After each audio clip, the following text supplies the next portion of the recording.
Good evening, and thank you so much for joining us on our digital platforms as we watch election results roll in as we speak. On WFMY News 2 on this primary night, I'm Megan Maleras with Tanya Rivera and UNCG political science professor Tom Little. Good to be here. We are going to be here throughout the night, and of course until the projected winners are decided, we're going to walk you through everything that's going on up until now and then as the polls close. Are you ready? Ready as we're going to be. Yeah. So unless some precincts had issues, all the polls closed at 7:30 tonight, and we are already seeing some preliminary results. CBS News exit polls are already projecting wins for President Biden, former President Trump, and Mark Robinson for governor, all of which based on early polling we expected. But these early numbers are pretty tight so far. And we were talking a little bit before all of this got started. Do we think it's going to end tonight? This race, I think, presidential race, the governor's race, yeah, I think they'll end that. But I think there are a couple that may go to runoff. And which would be in May. So yeah, pretty May soon. 14th. Yeah, we have a lot of candidates in the lieutenant governor's race, a lot of candidates in the competitive and new District 6. So we'll have to watch all of that tonight. Let's send it over to Ben Briscoe. He is showing you our new election map, how that's going to work as these results come in and where these results are coming from. So just a second ago, you were talking about how CBS News has already called the race for Mark Robinson and Donald Trump. They are using polling from actually talking to voters today outside of the precincts as they come out saying, who did you vote for? That's where they're getting that. The votes have not been counted yet, though. I want to really caution you here. Right now, we only have 1% of estimated votes in.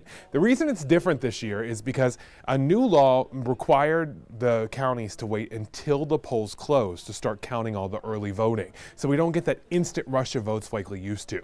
We've got 1% in right now. I want to show you there is nothing in. 0 votes from Guilford County, 0 votes from Forsyth County right now. But across the state, take a look. Former President Donald Trump has 51.2% of the votes so far. That's only about 3,000 votes that have actually been counted so far. Nikki Haley only 385 votes behind at this point, with 44.7% of the votes. When you look at our map, you see that most of her support comes from the big urban areas. We see she's doing well in Wake County. She's also doing really well in Mecklenburg County, where right now she's leading with 56% of the vote. But it's not just the presidential race on the ballot. Let's hop over to the governor's race that has also been called for Mark Robinson already.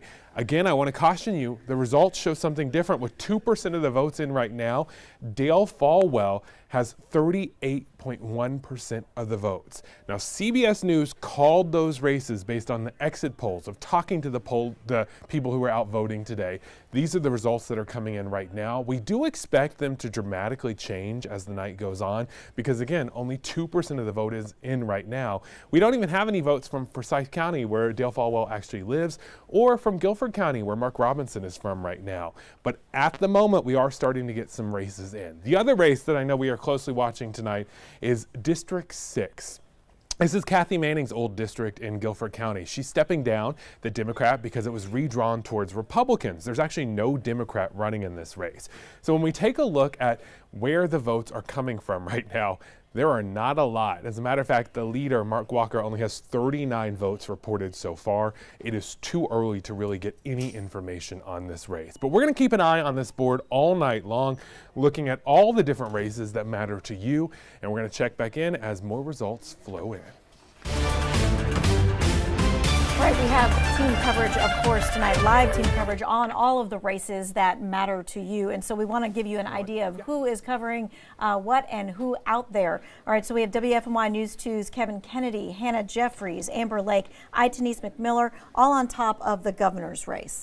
Yeah, we have Nixon Norman, Giselle Thomas, Sydney Moore, and Hunter Funk keeping an eye on U.S. House District 6. And of course, we're keeping an eye on the race for lieutenant governor and the mayoral race in Winston-Salem. We're going to continue to have those live updates all throughout the show tonight. And you just saw, I mean, it's just 18 minutes since the polls have closed. And so sometimes you're seeing that we're getting 2% of the vote, right, or we're getting 39 votes. This is going to continue to trickle in, and then I'm guessing we're just probably going to see like a mountain of votes, at one point. Yeah, especially once the county boards of elections push out all those early votes that were not allowed to be counted because of the law this year until those polls closed. All right, so right now the ballots from today's election are being counted by your local elections offices. We do have some deadlines for you to know about the primary. All right, so we want to take a look at some of the dates for that. So March 14th is going to be the deadline to show an acceptable form of ID. If for some reason there's any kind of issue with your ID from your absentee ballot, or if you were actually voting in person and there was a problem with your photo ID. The county canvasses, this is something that they do every single time that there is an election. They take place on March the 15th, and then that canvas ends and the votes are certified on March the 25th. Again, this is standard. We all think that when the races are called the night of election night, that it's done and over with. Right, and the threshold for the primary election results is 30%. The winning candidate has to have at least 30%, or that second place finisher can request a second primary. But what if the results are really, really close? Well, runoffs or recounts are still possible leading into that runoff. So you could have a second and third place candidate who are really tight vying for that second spot to then go to that second election. Anything could happen, Tom. Yeah, and it's interesting. In some states, the recount's mandatory. Not recount, but the runoff is mandatory if you don't get above a certain threshold. North Carolina, it's interesting they have to request. And I know in the past, there have been some who have chosen not to request because they felt like it'd make them look like a sore loser if they lose, and if they didn't get, didn't win in the recount or in the runoff. So it's kind of interesting to me that they do not require it if it's below 30%. So it has to be that 30% plus one, correct? Yep, and that's when you are the overall winner, and there is no If any you kind get of gray 30% area. plus one, then it's done today. Well, as of March 15th when it's certified. Correct. But or 60, but whenever it's certified. But if it's below 30%, or as I say, it'd be interesting if you got two and they're waiting for that final count to see who that second place is going to be, or to see if they're going to break 30%. Yeah. I mean, I'm looking at the lieutenant governor's race for Republican right now, and obviously there's still a bunch of votes to come in, but right now it's 18%, 16%, 13%, and 12%. And not that surprising that it's like that because, you have 11 candidates. Exactly. Right. So Exactly. that is definitely is one of those ones where we probably could see something like that. Yeah, and some candidates are better known in certain parts of the state. Especially in that they're because the candidates are from all over the state, from Down-ballot up in the mountains to near Raleigh. They're literally from all over the state. Sam Page in Rockingham County, the longtime sheriff there. So we're waiting to see those Rockingham County results come in too. And just a point of note here, as Tanya just mentioned, all these dates that are upcoming, any winners tonight are projected winners. They are not official until that county canvass and that certification happens. That said, District 6 is going to be a little bit different because there are no Democratic challengers because of redistricting. So whoever the winner is tonight, if that is indeed someone by more than 30%, it will be the projected winner come November as well, even though that name would still have to appear on the ballot. There'll still be a vote, but as long as they get one vote, or as long as they beat write-in candidates, they're good. Okay. So I wouldn't anticipate a problem. Now we want to take a look at the candidates running for governor. All right, this is obviously a big race, highly talked about here. Let's start with the Democratic candidates. We have Sherrell Booker, Gary Fox, Michael R. Morgan, Josh Stein, Marcus Williams. On the Republican side, let's take a look at that. You've got faces and names that you know. Dale Folwell, the state treasurer, Bill Graham there on the left-hand side of that picture, and then on the right-hand side, the current lieutenant governor, that is Mark Robinson.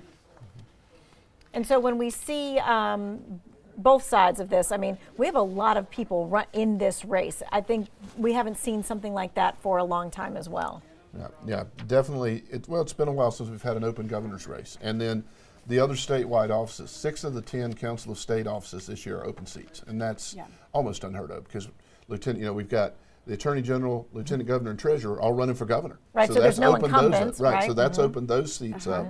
Beth Wood, auditor, has decided she didn't want to seek re-election, as did Hobson, who's labor. Yeah, Josh Dobson. Dobson. Dobson. Our longtime representative from here is actually running for that seat. Right, so, John Hardister. Right.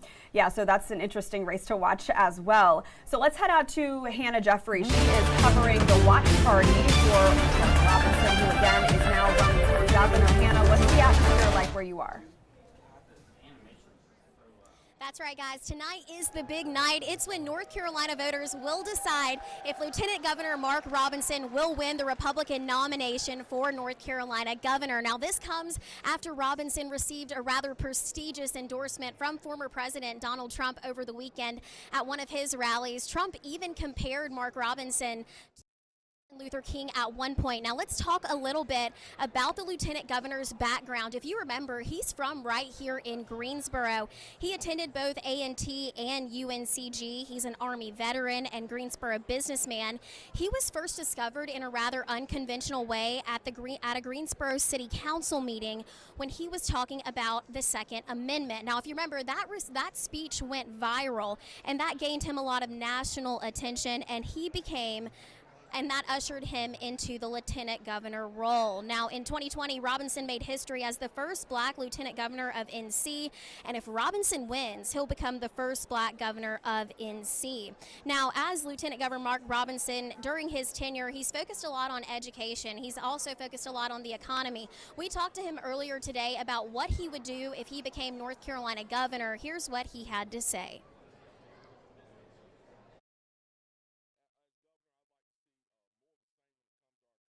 Economy, I feel like, has been on the right track since 2010. We've seen a lot of growth.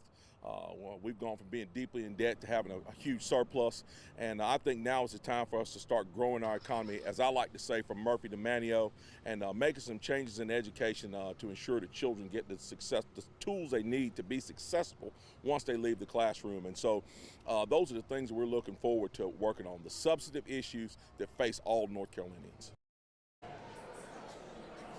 Now, we're over here at the Corey Convention Center, and that is where Mark Robinson's watch party is currently at. Lots of people are out and about. They've come out to the convention center supporting Robinson, and actually every time we have a poll or an update on the screen, the crowd goes wild. So we definitely have a lot of excitement in this room. I want to take you to a quick poll that High Point University did, and it said that likely voters, they are 51% of likely voters support Mark Robinson. We talked to him earlier today, and he is confident that he will take home tonight's nomination. We'll be out here at the convention center waiting for those votes to roll in and for everything to be tallied, and we'll bring you the updates as we get them. Live in Greensboro, I'm Hannah Jeffries, WFMY News 2. And of course, she said those votes rolling in, and we're looking at the votes rolling in right now on the map. Yeah, to my right, we're seeing this map that Ben mentioned earlier, and we can see Mark Robinson still with only 10,000 votes coming in so far overall in the state. How he's doing in certain sectors of the triad. So if we can take camera 9, we can show our viewers what we're talking about. This is Surry County, where you can see he has 51% of the vote here. We have Rockingham County with a commanding 61% already. Davidson County at 43%. Guilford County still not reporting. Alamance at 48%. So does this suggest to you, Tom, even early on, he is likely to be the projected winner? Yeah, I think so. I mean, what you're seeing in this map is the urban-rural split that we've come to expect in this state. So he's the more conservative candidate, is picking up those rural votes, and with the endorsement of Trump. You see around Wake County, you see around Charlotte, Mecklenburg County, Asheville. The more liberal, more Democratic areas, they're going for Folwell. Yeah. So no surprises here so far. All right, and we want to get on the other side of that, right? So on the Democrat side of that, we're going to look at Josh Stein's camp. Kevin Kennedy is there right now. Kevin.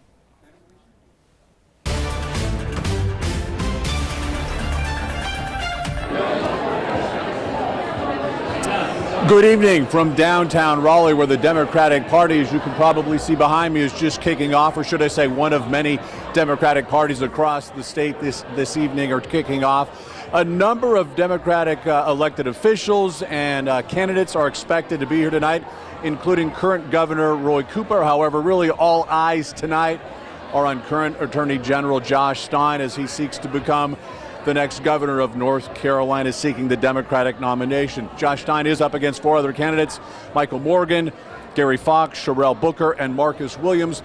Early polling, though, showing him way out in front, and the precincts that have just been counted just recently coming in a little bit ago also have him with a very sizable lead. So all indications are that by the end of tonight, that Josh Stein will become the Democratic's nomination for governor.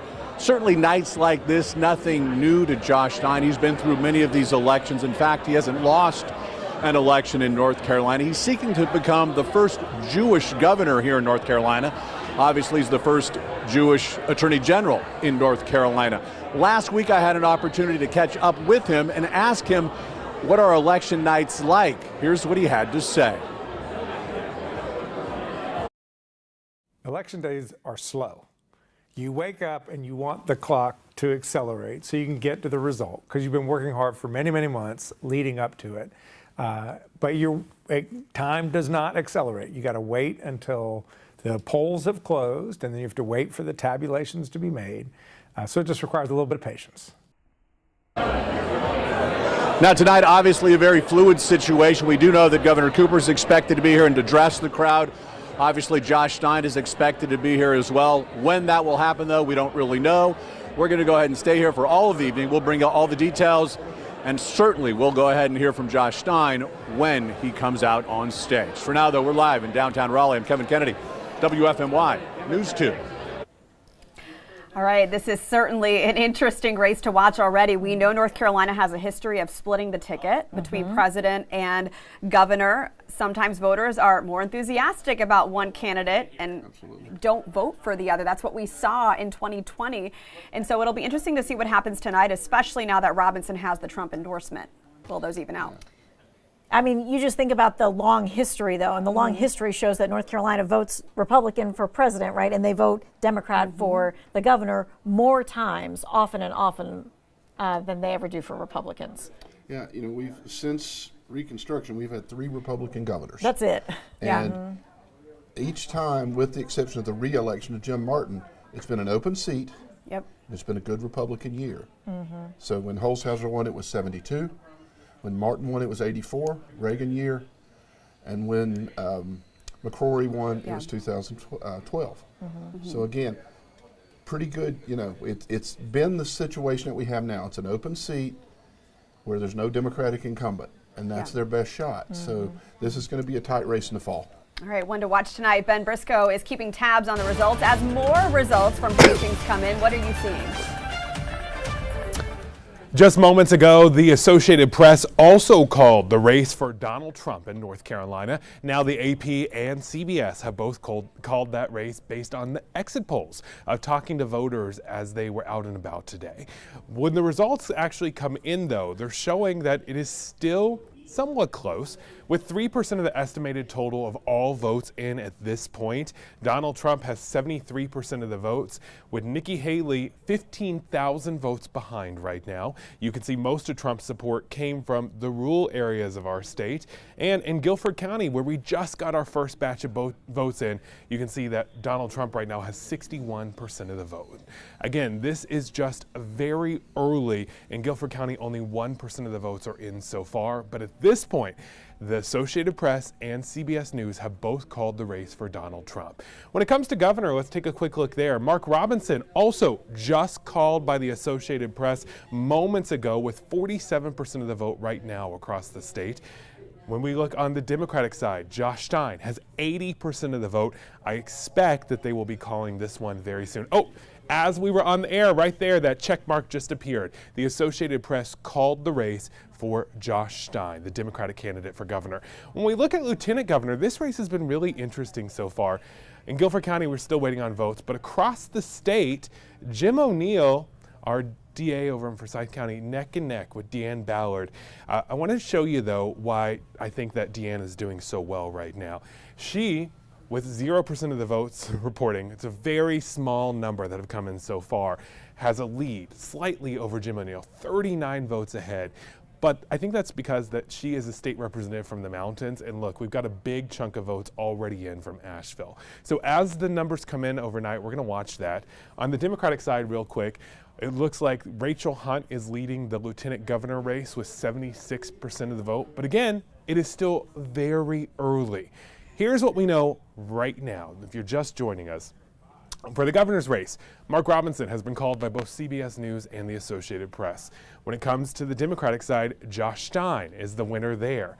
And when it comes to president, we've got Donald Trump leading and called as the winner with 72.6% of the vote. Of course, President Biden was the only person on the Democrats' ballot. The state Democratic Party wanted it that way. But you can see 9% of people voting so far had no preference. They did not vote in that race. All right, thanks so much, Ben. Let's take a look here now at what happens when we look at all of those numbers and they kind of like settle in that way. Yeah, I'm so interested by this spread here. I keep in mind these votes are early, but Donald Trump has such a big lead over Nikki Haley, whereas in 2016, the last primary where he was not an incumbent, he had only 40% of the vote compared to Ted Cruz's 36. So it was a much tighter primary that year. What do you think happened? Well, there were a lot more candidates still in the race at that point. And he is not the incumbent legally, but in the minds of most Republican voters, this is an incumbent versus an incumbent race. Right. He is their candidate. He's their incumbent. So I think that's what we're seeing. I would be surprised if Nikki Haley breaks 30%. You know, I think if she didn't break it in her home state, I think she'll have trouble here, even though it's a semi-open primary. She was counting on a lot of those unaffiliated voters coming to her aid, which 40% of our state's unaffiliated now, but a lot of them apparently are staying home or not coming to her aid. Yeah, the majority of our voters are unaffiliated. Way Or more plurality than now. those who are registered Democrat or Republican for this election cycle, at least. Yeah, and so she was counting on that because we're semi-open. The other place that she might do well is Vermont, which is relatively, it's a relatively liberal state. Even the Republicans there are moderate, and it's an open primary. And she's counting on there and Massachusetts, a couple states where she might be able to pick up a few delegates. But the rest of the country that's voting, the other 13 primaries are in states where she's going to have some trouble. All right, let's turn to the governor's race. We have just been seeing some of the tabulations there. They're calling it for Mark Robinson right now. So what we want to do is we want to go to Amber Lake. She is with Dale Folwell's camp right now, second in the polling there. Amber, what's happening at Dale Folwell's camp?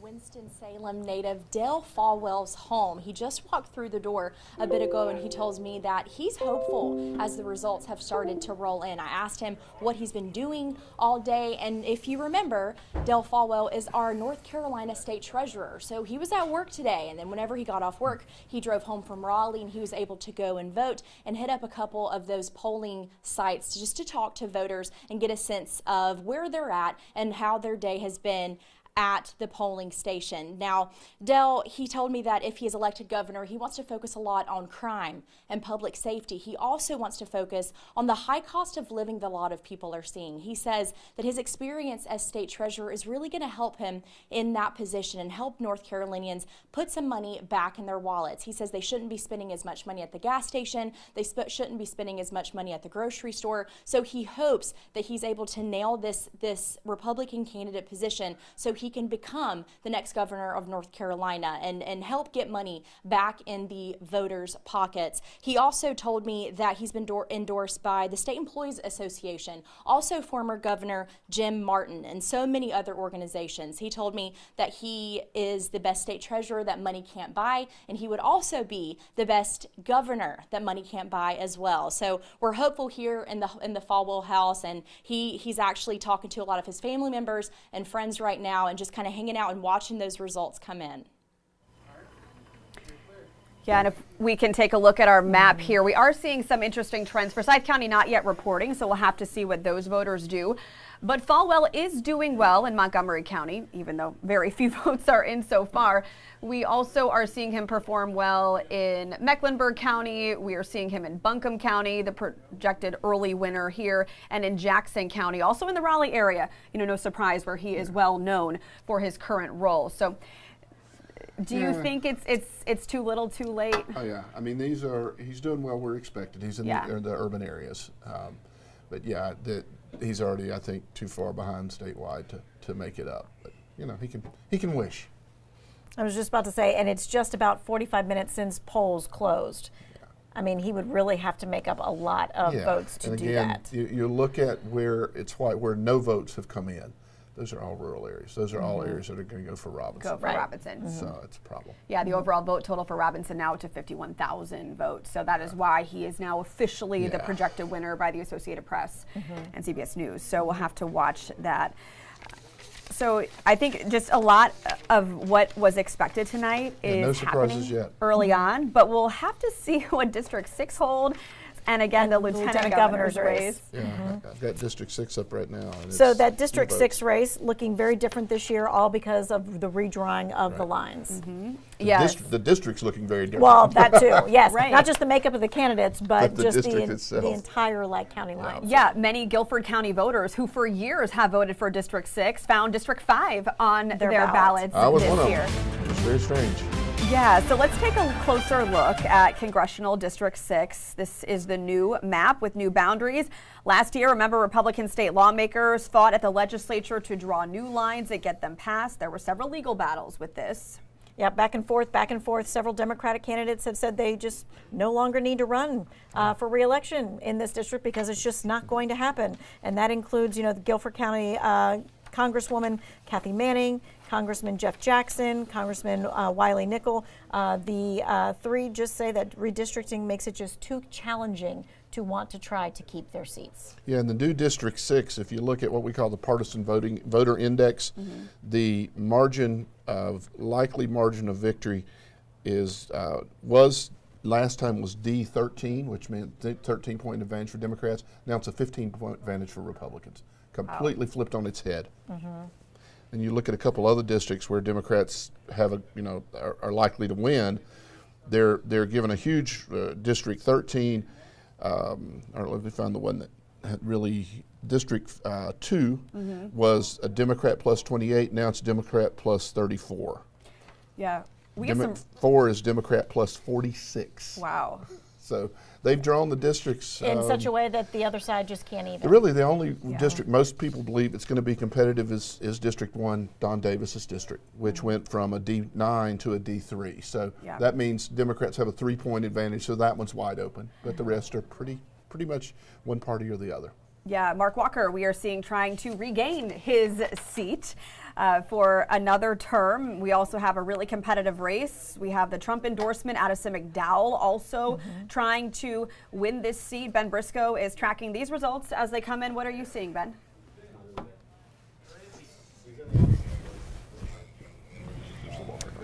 Hi guys, sorry we were just running to check the latest numbers here. I want to show you where District 6 stands right now. When we take a look, only 1% of the votes are in so far, and you can see that at this moment, Mark Walker is actually leading with 27.1%. Now again, there is no Democrat running for this because this district has been redrawn, as you've been talking about. Kathy Manning decided she does not want to run again.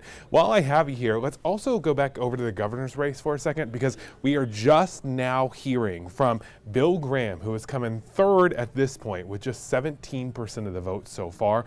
He just released a statement about the results after the Associated Press and CBS News both called Mark Robinson. It says, "I am concerned about the future of North Carolina and our Republican Party. I decided to enter the race for governor because I care about winning a conservative future for North Carolina, and I'm sick and tired of Republicans losing gubernatorial races." We reached out to folks at the national level with the same interest.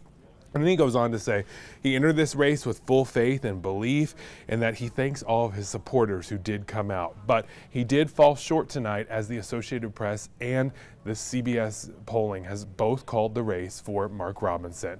I want to also go through one other race here that we've been watching closely, and that is the state superintendent race. Former Guilford County Superintendent Mo Green has a dominating lead right now, but again, not many of the votes are in at this point, but at this point he's got 58.3% of the votes, and that's without votes coming in from Guilford County. So that is a good sign for him. On the Republican side of that race, the current state superintendent, Catherine Truitt, has 54%. This is a really close race, especially when you consider the fact that she pushed hard for opportunity scholarships and getting more money to charter schools, which is something that Republicans have said they've long wanted here in North Carolina.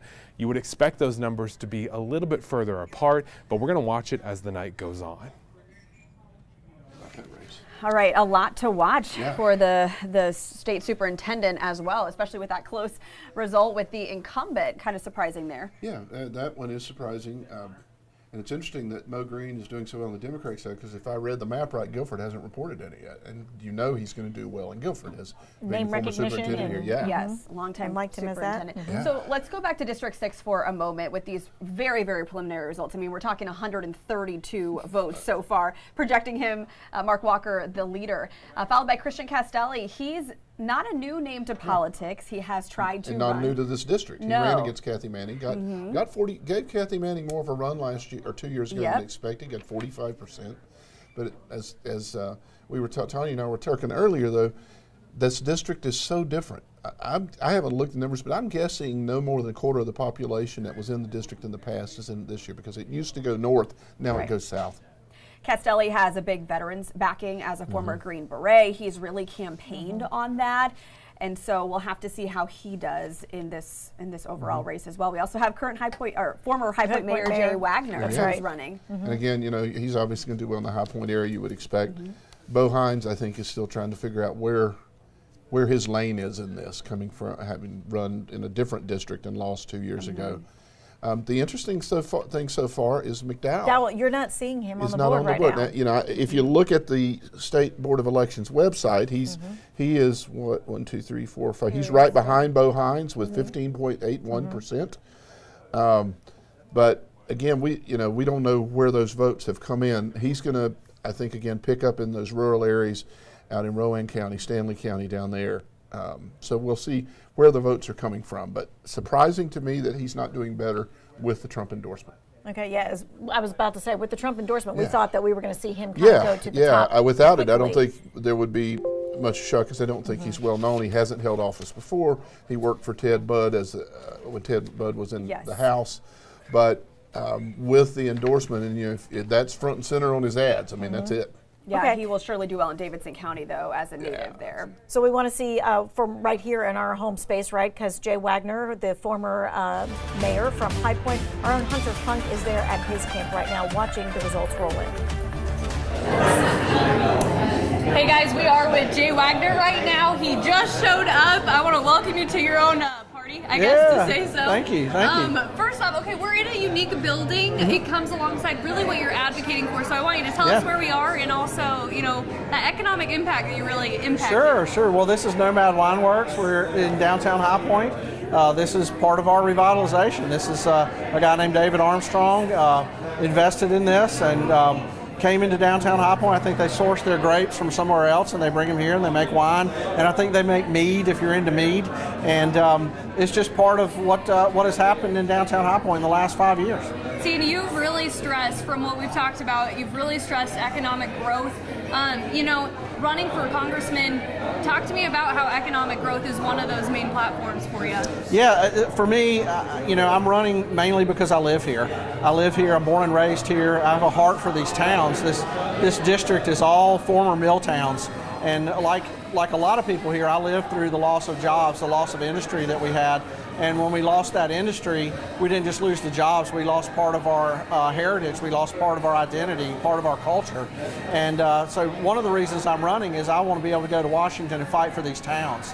I want to be able to help them reinvent themselves to be economically competitive like we've done here at High Point. I want to take what we've done here and I want to spread it throughout the whole district. And you had 2 successful terms as mayor, and you can see the city really supporting you here. I think the other thing that I really had noticed when we had talked before about your stance, I mean, you're the only candidate that's running that's actually in the district, is that right? That's correct. I'm the only person who actually lives in the district. I have a couple of opponents who are kind of pretending to live here, but I'm the only one who's born, raised, lives here, works here, has actually held elective office here in the new 6th district. The other thing I have to ask you, you know, you're here in the city of High Point. You have the city really backing you. How does that feel to kind of have that city support? It's really been great. I have so many friends here, having grown up here, but also so much support during my time as mayor. And we've really done a great job of working together in High Point to make great things happen. And I was just really. It just means a lot to me that the folks came out and are willing to support me in this next potential endeavor, and I could be the first person from High Point ever elected to Congress. So that would certainly be wonderful. Not necessarily for me, but for the city to be able to finally elect somebody in Washington. I think my final question for you right now is, are you nervous? No, I'm really not. I figure I'm going to be happy either way. I'll either still be in the race or all this will be over. I mean, we worked really hard, and of course I want to win, but at the same time, I feel like I was led to do this. And even sometimes if you don't achieve what your goal is, there's a victory in that maybe you don't know about. So I'm going under that faith that that the Lord is teaching me something, or that something's going to happen with Jay, even if I don't achieve my goal tonight, that there's still victory in that. I think that is a great way to look at it. All right, well, we're going to be staying in touch with you, and again, we're going to keep you guys at home as well, updated as the race continues. And interesting that way, he's saying, I have faith that it's going to do that. And then we think of the other candidates as well. Mark Walker, being a pastor himself, feeling that same way, and being District 6, the person who held that seat for so long until all the redistricting happened. Yeah, 2 terms before redistricting favored Democrats back in 2020, and Kathy Manning then took office. He ran for Senate in 2022 unsuccessfully. Ted Budd, as you know, won that year. And initially, he was trying to enter the governor's race this time around, but then when the redistricting happened, he thought, okay, this is my opportunity to get back and serve my home district. Yeah, and he also said, I was looking at the article, he said he really didn't see a path for him to get the governor's office, given where the race was with Josh Stein, and I think they knew Robinson would likely be the Republican nominee. So when District 6 became much more Republican friendly, seemed like an obvious choice for him. He had to read the room there on that one. Read the handwriting on the wall. Yeah. All right, so Sydney Moore is at Mark Walker's camp, and we want to check and see what's going on there. Sydney?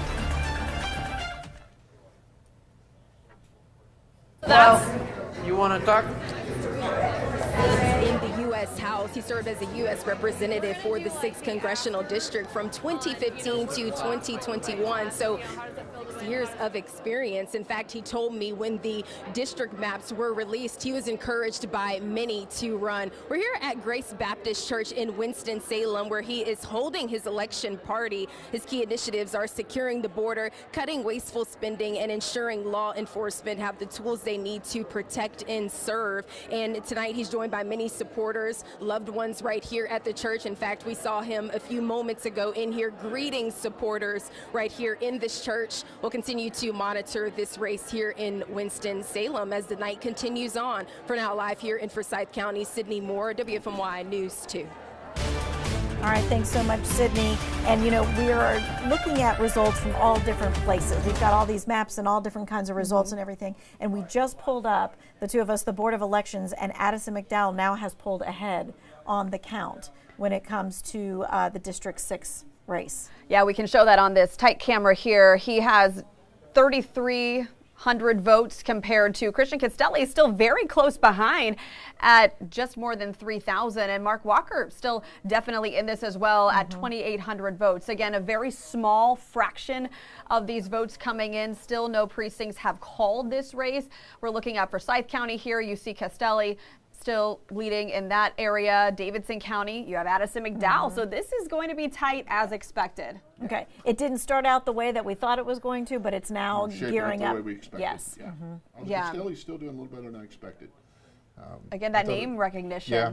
And I know that it's not name recognition with all of the same people in that same district, but when you think of all the ads that ran, right, you can't limit those ads just to the district. So if you were on Channel 2 or Channel 8, you're going to hear his name. Especially Channel 2. And a name we haven't really talked about much is Dr. Marianne Contagiana. Is the only MD in this race. She's a plastic surgeon, very well known in Greensboro. Her family has ties to the Dormition Greek Orthodox Church. And so I'm interested to see how she does in Guilford County overall, at least the small sector of it that is still in District 6. It looks like so far she is trailing still there at 9% of the vote reporting. It's interesting to me how the top 3, though, are very, very close. Yep. They're all within a few percentage points at this Nobody's moment. broken that 30%. Not yet. That's the other thing to think about. Not yet. We're still, the high is 27, I think, with McDowell. So nobody's broken that 30% margin. So that would indicate possibility of runoff. But again, this is early. So overall, with all this back and forth with redistricting, what do you make of the continued challenges to gerrymandering and what this means for November and what could happen, you know, say if Democrats reassume power of both chambers at some point? You know, it's going to be interesting. I think that North Carolina now may become, if not the most gerrymandered congressional districts, pretty close. Wow. You know, coming out of the last election, there were 7 Democratic winners, 7 Republican winners, and 14 seats. At best, Democrats will get 4 this time in November because of the redraw. You've got several districts. You've got Alma Adams District. You've got District 1, where the partisan voter index for Democrats is over 40%. That means they'd have to lose 4% of the vote to come close to losing the race. Yeah. So, you know, but then you've got states like New York and California and Illinois and Wisconsin where the maps have shifted a little bit in the Democratic direction. So I think that Democrats may take the U.S. House simply because of redistricting more than anything else. I think they're going to pick up seats in Wisconsin, New York, and Illinois because of the way the new maps are. Okay, we'll have to see. All right, so right now we are going to check in with Itanese McMiller because she is at the camp with Addison McDowell, who is now pulled ahead in the District 6 race. We are here in Bermuda Run at Addison McDowell's watch party. We're told that he was out at the polls until 7:30, wanted to go home, freshen up, spend some time with his wife, and then he will make his way here. But there are some folks already starting to trickle in as results start to come in. Now, McDowell is running for North Carolina's 6th Congressional District seat. He is a newcomer. This is his first time running for elected office. He is from Davidson County, but he does have a little bit of background in politics. He worked under Senator Ted Budd for some time when Ted Budd was a congressman. He was his constituent liaison, and he does have a lot of support in this race. He has been endorsed by Veterans for America, the North Carolina Border Patrol Council, and the biggest endorsement he has is from former President Donald Trump.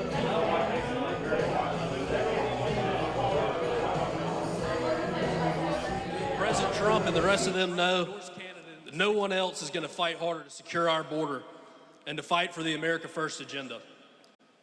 I'm Addison McDowell, and I'm honored to be the only candidate endorsed by Donald Trump in the 6th District.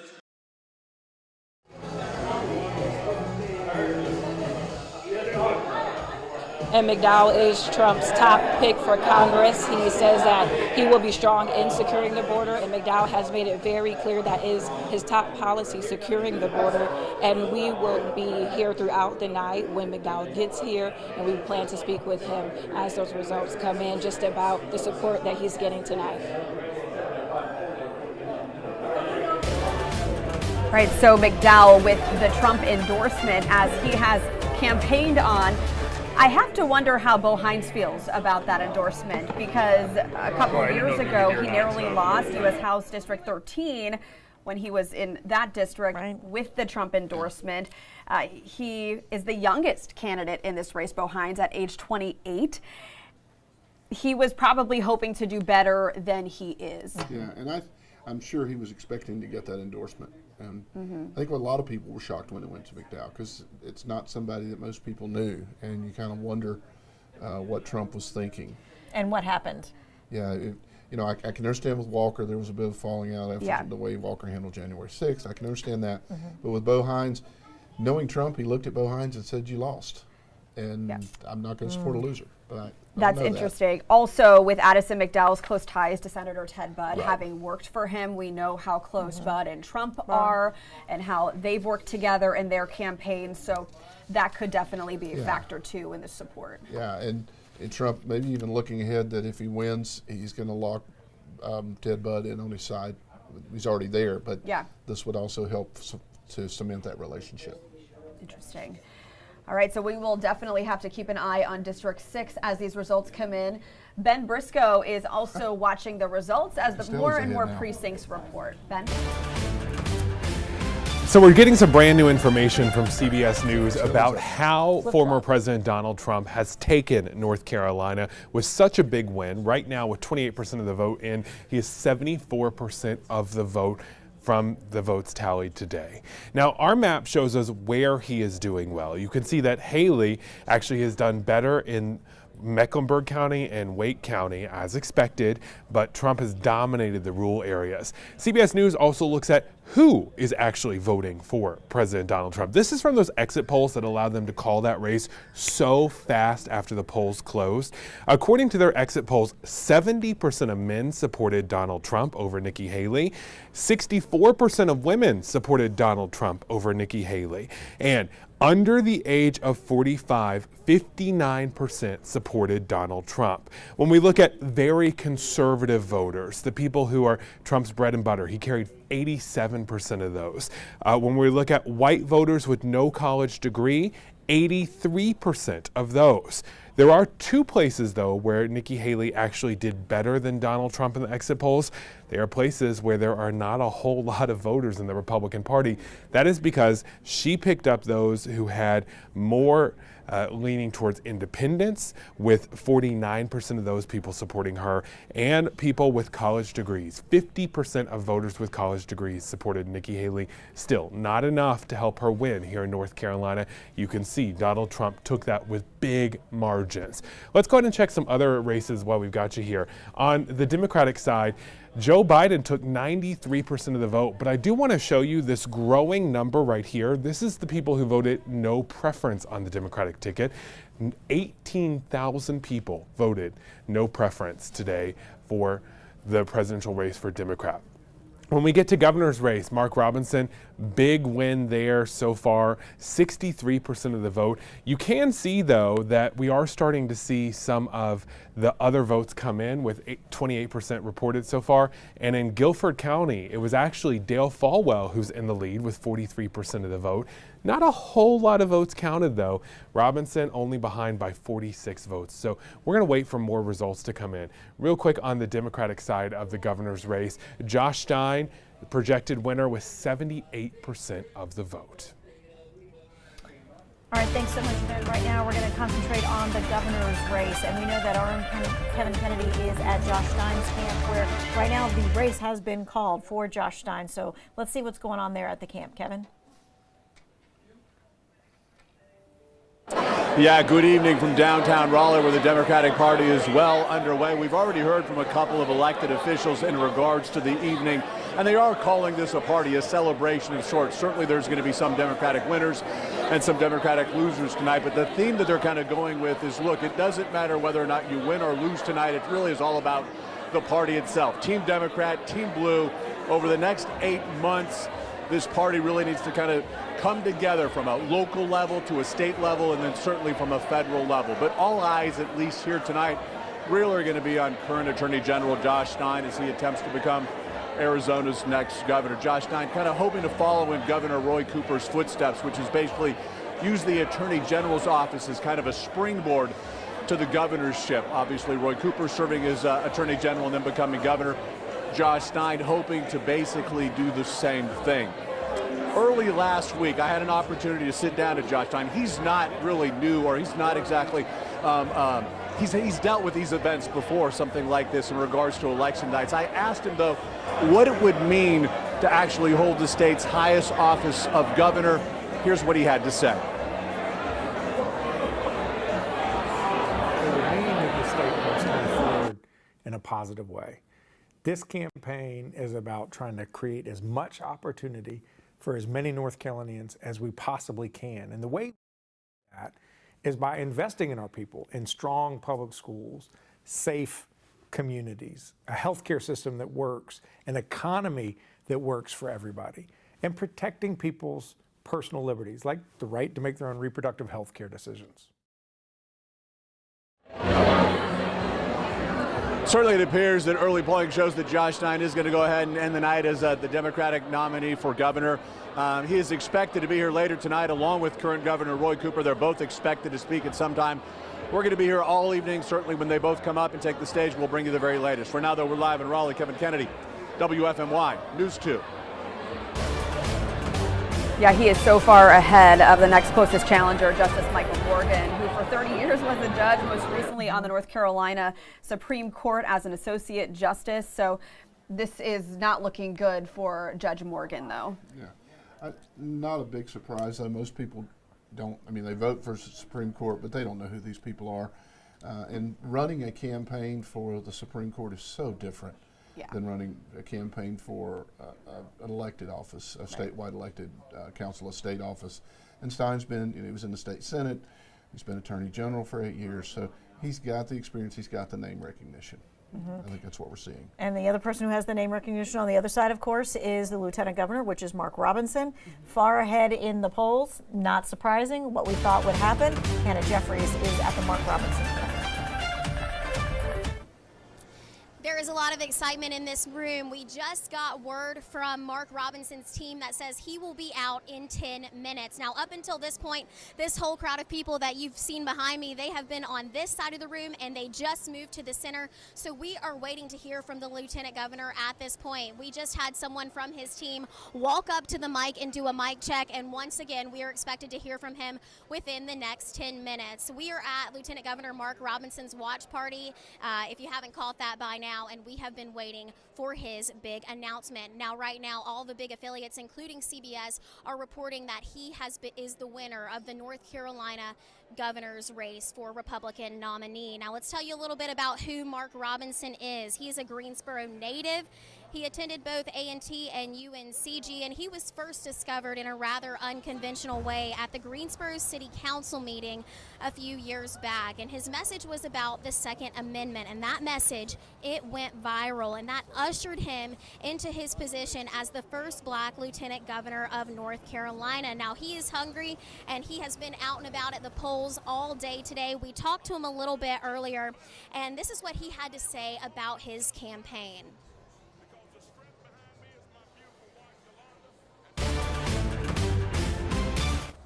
As governor, I'd like to see more of the same when it comes to our economy. Our economy, I feel like, has been on the right track since 2010. We've seen a lot of growth. We've gone from being deeply in debt to having a huge surplus. And I think now is the time for us to start growing our economy, as I like to say, from Murphy to Manio, and making some changes in education to ensure that children get the tools they need to be successful once they leave the classroom. And so those are the things that we're looking forward to working on, the substantive issues that face all North Carolinians. Now, as the Lieutenant Governor mentioned right there, as far as education goes, that is one of his main talking points, is education and the economy. I want to tell you, during his tenure, though, he has faced a little bit of criticism from the LGBT community about comments he made, and then also comments he made on abortion rights. Now, we spoke to him a little earlier. He said he is confident that he will take the Republican nomination tonight. We just got another mic check, and we are just waiting to hear from Mark Robinson at this point. Once again, CBS is reporting that he is the winner of the NC governor's race. We'll come back to you in a few minutes once we get those votes coming in. They're not all counted according to the North Carolina Board of Elections right now, but the margin seems to be big enough to where they may call this in a few minutes. So we'll check back in a few. Guys, back to you. All right, we're taking a look at the margins when it comes to the U.S. House District 6 race, and they have been changing. Yeah, Christian Castelli now pulling ahead to the leader, but keep in mind many fewer votes than those being reported for some of the other big races are currently in for this. So we'll have to wait. Anything could happen. It is so tight right now. Nixon Norman is live with the Castelli camp. How's it going there, Nixon?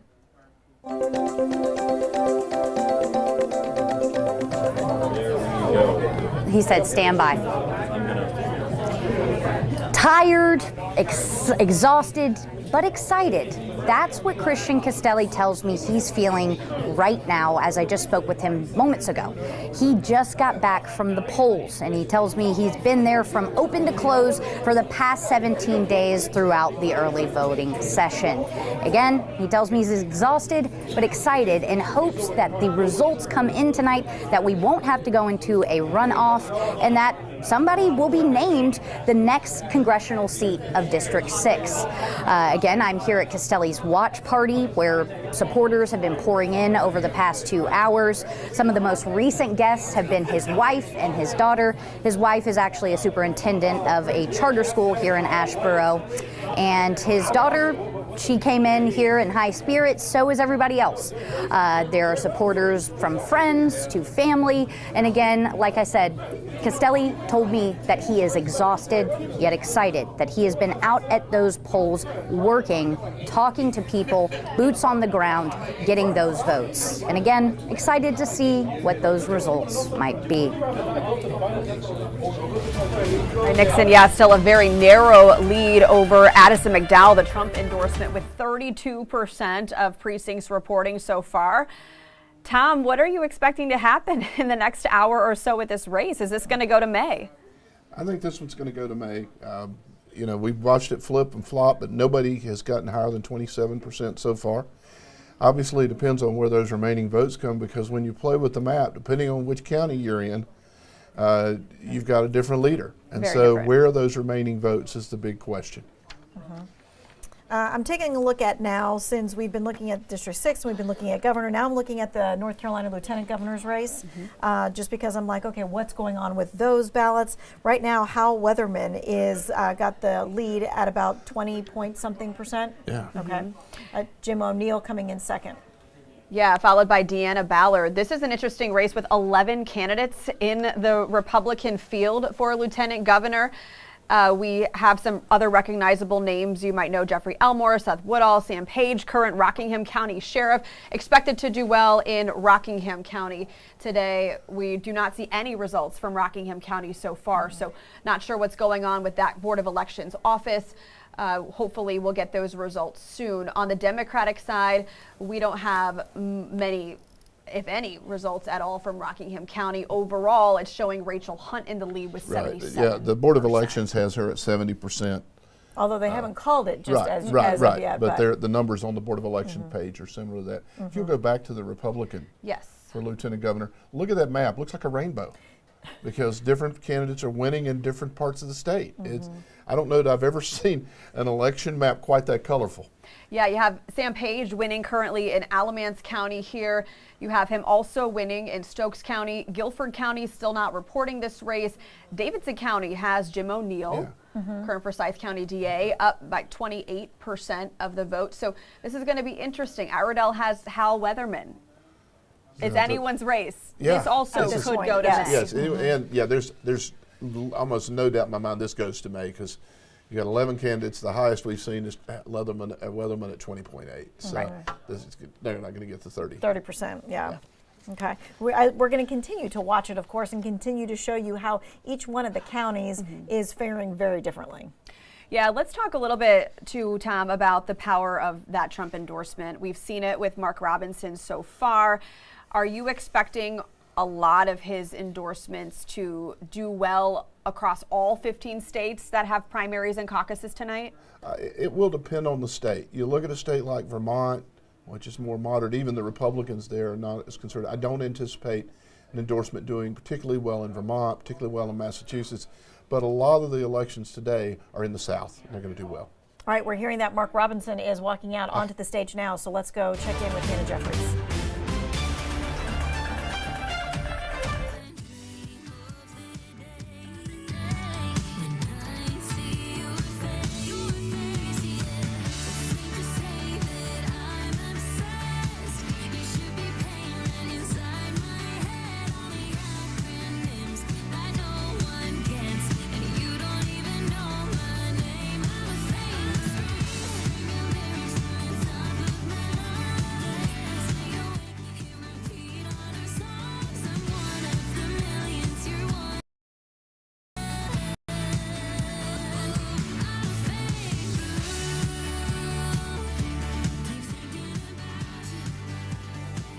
Okay, we thought he was coming out right away, but we are being told that there's just a few seconds delay here. So what we're going to do is we're going to continue to show you the Mark Robinson camp as we're waiting for him to take the stage.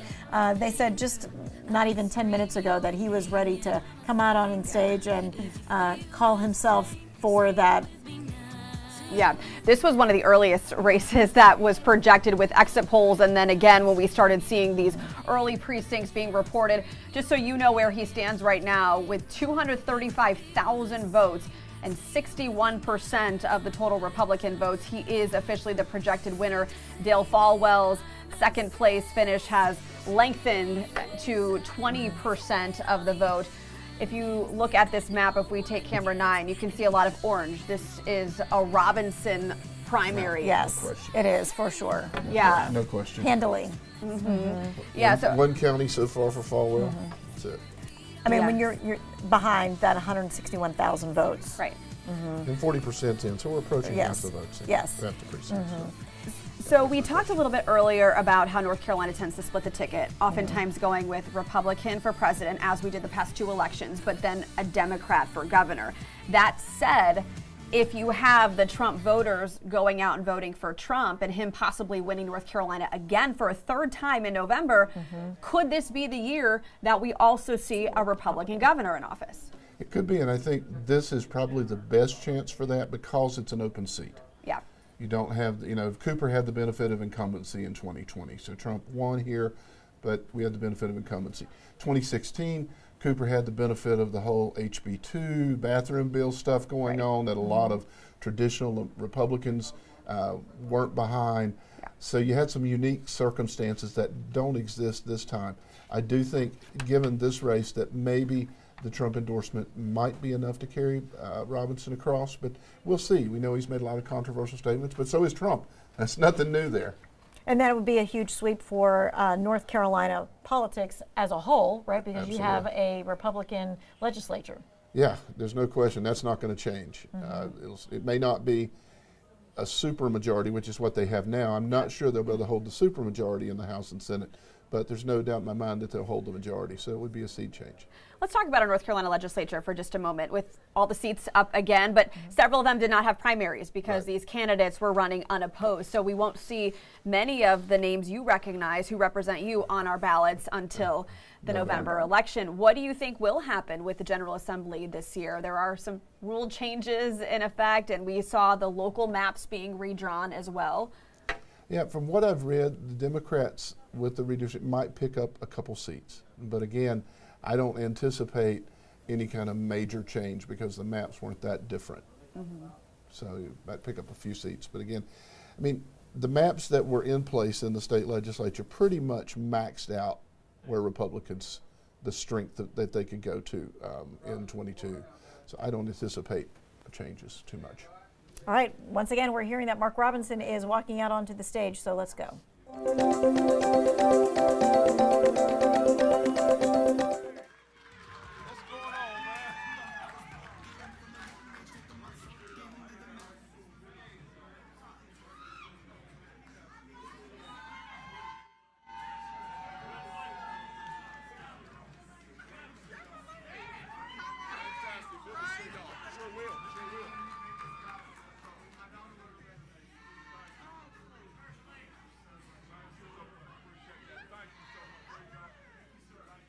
Thank y'all so much. Thank you. Thank you. Yeah, I'll sign that.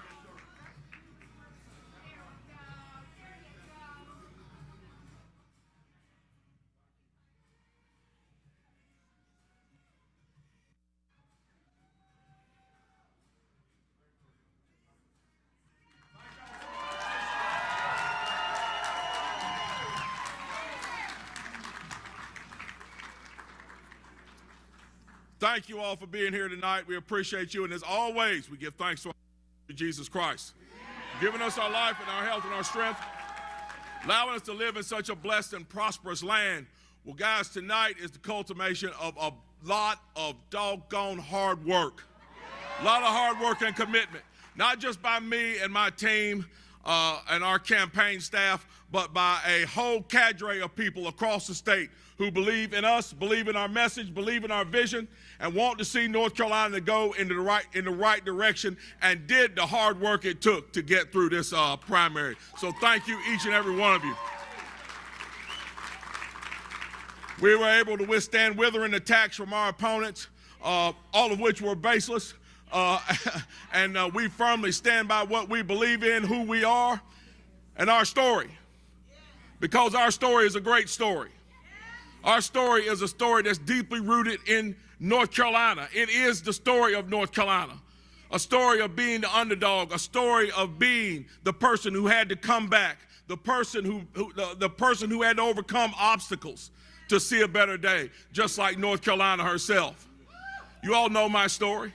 Number 9 of 10 children, growing up in an extremely poor household. I'm looking at right now, I'm looking at my brothers out here.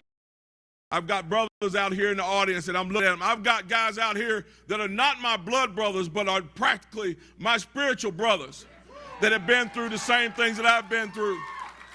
They've seen the days of poverty. They've seen the days of hunger. They've seen the days of struggle. But like North Carolina herself, we've risen past that to see a better day. And we stand here on this stage now, ready to move forward into that better day. And I would be remiss right now if I did not give credit to the person I believe who is most responsible for my success. Other than my beautiful wife, Yolanda, who's standing here on the stage with me.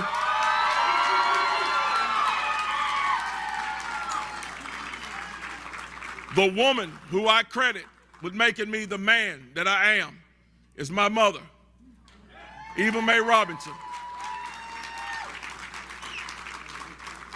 A woman who was left in 1979 with 5 children in her house. And she had a choice between welfare and work, and she chose work. And she worked her fingers to the bone to take care of her children and set a standard in her life. I would not be standing here right now if it was not for her. In fact, I am standing on her shoulders right this moment.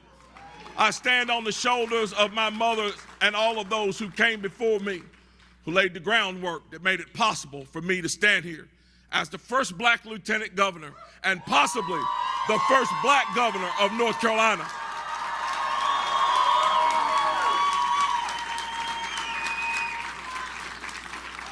Now I'll tell you this, running this general election, we're not going to allow these folks to drag this campaign into the mud. Those who want to go into the mud, feel free. Where we're going is we're going towards the substantive issues that all North Carolinians face. The things that will make North Carolina great, that will take her to her next level of success. What are those things? Those are those important things, education and our economy. Those are the things we're going to focus on. When it comes to our economy here in North Carolina, my vision is to see to it now that we've come out of the economic doldrums of 2010 and prior, where we were $3.4 billion in debt to the federal government and we're furloughing state workers and teachers didn't get a raise for 6 years, to now a day where we see through Republican leadership that we now have a $5 billion surplus. We're giving teachers a raise with raises, state troopers raises. Everybody wants to come here and do business. We're the #1 business destination 2 years running. But I would submit to you now the vision, the call, the mission is to grow this state, to grow its economy, as we like to say, from Murphy to Manio, so that every part of the state has economic opportunity. I believe the way that we do that and sustain that is by having a great education system and making reformations in our education system, removing agendas from the classroom and getting back to classical education, reading, writing, and mathematics, civics, history, and all those things that teach our children how to be great citizens of this constitutional republic, teaching them the values and giving them the skills they need so that they not only succeed inside of the classroom, but they take what they've learned in that classroom, outside of that classroom, and succeed in life. That is the goal. So, folks have heard a lot about me throughout this campaign. Much of it has been false. Those of you all who know me know who I am. I am a person who has a deep love for the state of North Carolina. Why? Because the state of North Carolina has been doggone good to Mark Robinson. From the time I was a little poor kid growing up right here in Greensboro, over off of Logan Street, to the time I was a young man in the United States military, to the time when I was a young father, struggling to take care of my family, to this very moment standing on this stage as the Republican nominee for governor of this great state. This state has been doggone good to me. And now it is time for me to repay the debt of gratitude that I have to this great state and its people. I look out across this group of people who are standing in front of me now, and I see the struggles and successes that symbolize North Carolina. I look at each and every one of you, and I see folks that I worked in furniture with. I see some people that I worked in the restaurant business with. I see some people out there that probably know somebody from Canton or Asheboro where their industry was shut down and their jobs were lost. We're here for you. We understand you. You see, I have an opponent that doesn't understand any of that. I have an opponent who doesn't understand what it's like to be at work and have the boss man come and take you to a room and sit you down and tell you, we're moving this plant to Mexico, and there's nothing you can do about it, and now you have to go find another job. I know the sting. I know the sting of the bad federal policy that causes that, and I'm here for the people of North Carolina for it. Now, people ask me, what's the difference between you and your Democratic challenger? The answer is simple. I'm part of a winning team.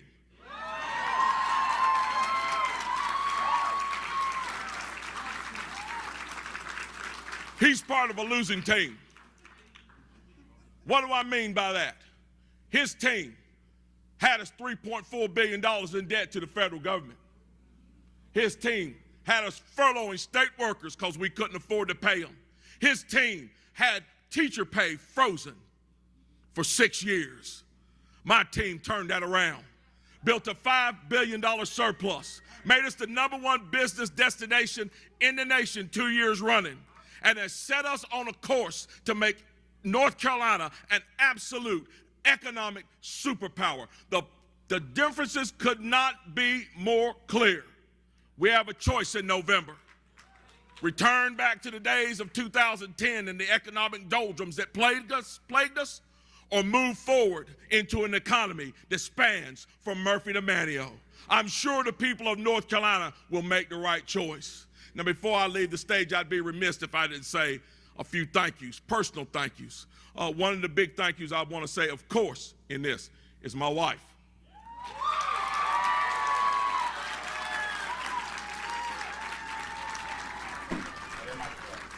My wife has been with me by my side, and those of you all who have never run a campaign, you know. All right, now we are sending it over to his likely opponent come November, Josh Stein. He is on stage speaking now. Let's listen in.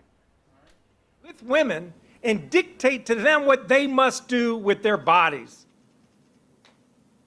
You better believe that Robinson's extreme views would scare away business and good-paying jobs. We've been down this road before here, HB2, the bathroom bill, and it is a dead end. It cost us billions of dollars in economic activity.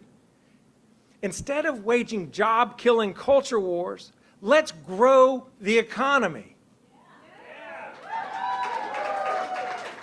My vision for North Carolina is forward-looking and inclusive. It would harness the talents of all of our people so that we can build a North Carolina that is safer and stronger, rooted in our shared values of freedom and opportunity for every person. I'm running for governor because I love North Carolina, and I believe in its promise that if you work hard, where you come from should never limit how far you can go. That our children and grandchildren should enjoy a better and brighter future than we've had. That every North Carolinian has a fair shot at prosperity, getting a good-paying job or starting a small business anywhere in this state, including small-town North Carolina. So we must build this economy from the bottom up and the middle out, not the top down. That is how we grow the middle class. The rising cost of housing, gas, groceries, medicine, and other basic needs is making life too expensive for too many families. As Attorney General, I have fought against price gougers and predatory corporations that exploit North Carolinians. And as your governor, I will keep working to lower costs, raise the minimum wage, and cut taxes for working families.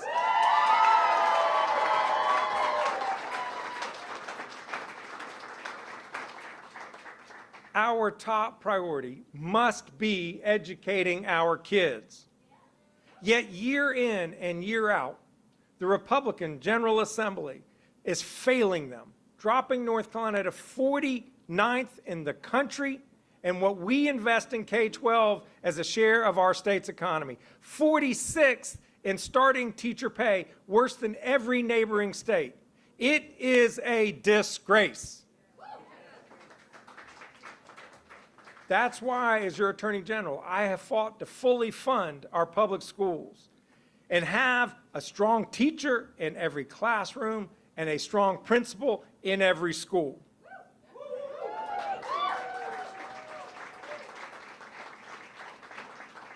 As your next governor, I will work to ensure that our schools are the best that they can be, to strengthen career and technical education and apprenticeship programs, because a person should not have to go to college in order to provide for his or her family.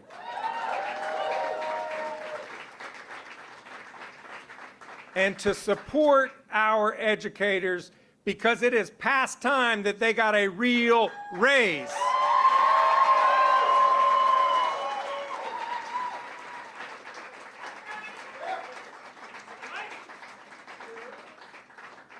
No one should have to worry about their children's safety when they're at school or online, or their loved ones when they're at work or at worship. As Attorney General, my office has prosecuted and convicted murderers, rapists, child sex abusers, and drug traffickers. I have worked across the aisle to keep you safe, partnering with Republicans and Democrats to fight the opioid epidemic, protect kids from child sex abuse, improve our criminal justice system, and eliminate the largest rape kit backlog in the entire nation.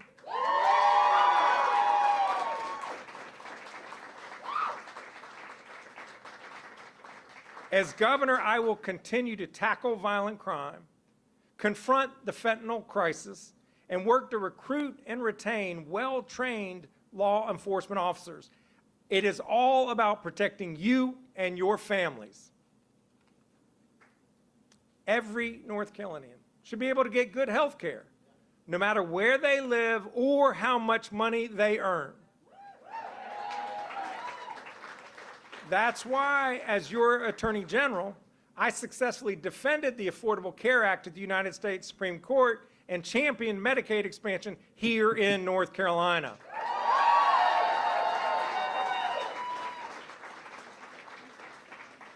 And as governor, I will work to continue to expand access to quality, affordable health care. And let me be clear about reproductive health care, contraception, IVF, and abortion.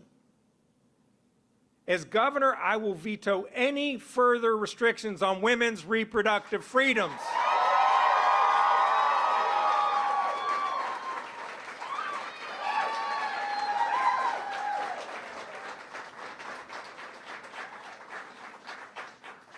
I believe that those decisions are deeply personal and must be made by the woman with her doctor and her loved ones, not by a bunch of politicians like Mark Robinson.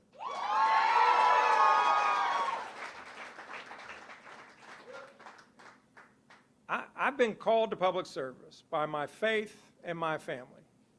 My faith teaches me that we are each called to do our part and to make a difference. My parents raised my brother, my sister, and me to stand up for what's right, just like they did. And my folks, Jane and Adam, are here tonight.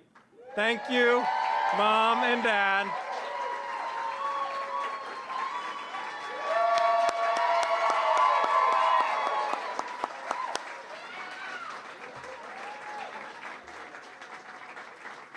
And to my wife, Anna, who is also here tonight. All right, so you have just heard from Josh Stein, who is right now the North Carolina Attorney General, who is expected to be the Democratic frontrunner there for governor. And then we heard Mark Robinson, the Republican nominee for governor. That's what it looks like is going to happen in November. Yeah, dueling campaign acceptance speeches almost at the same time. Robinson took the stage just a few moments before.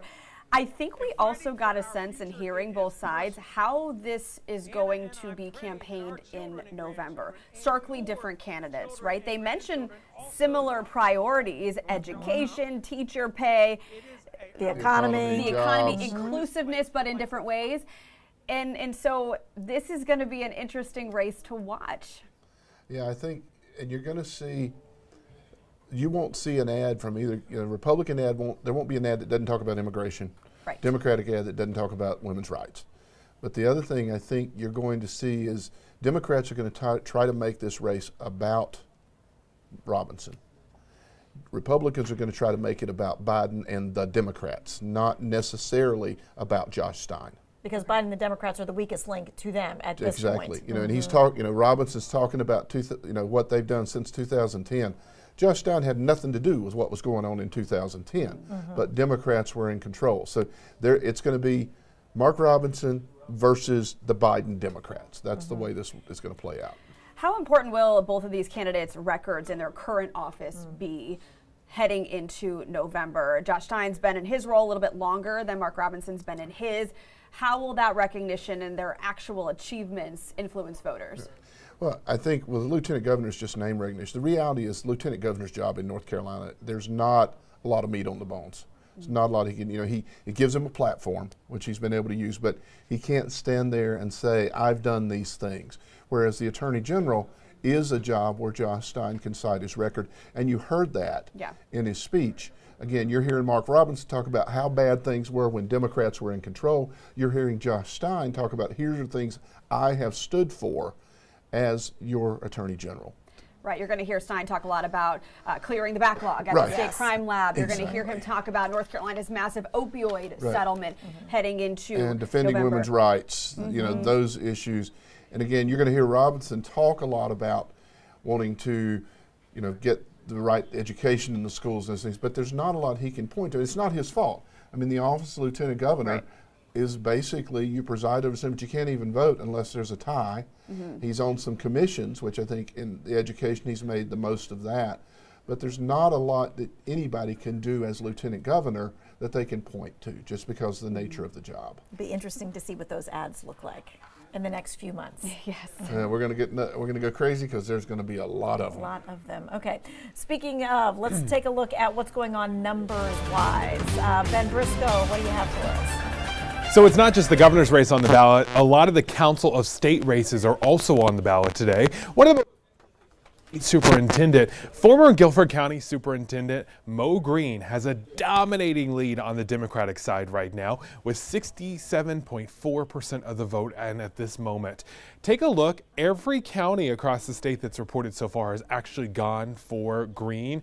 He is expected to probably win that based on the polling that we've seen, but it's still too early to call. We're still waiting just to make sure on a few votes down, especially in the Wake County area, which has not come in yet.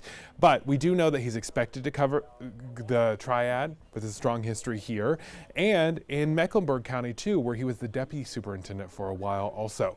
On the Republican side, it's been a really interesting night. Here's why.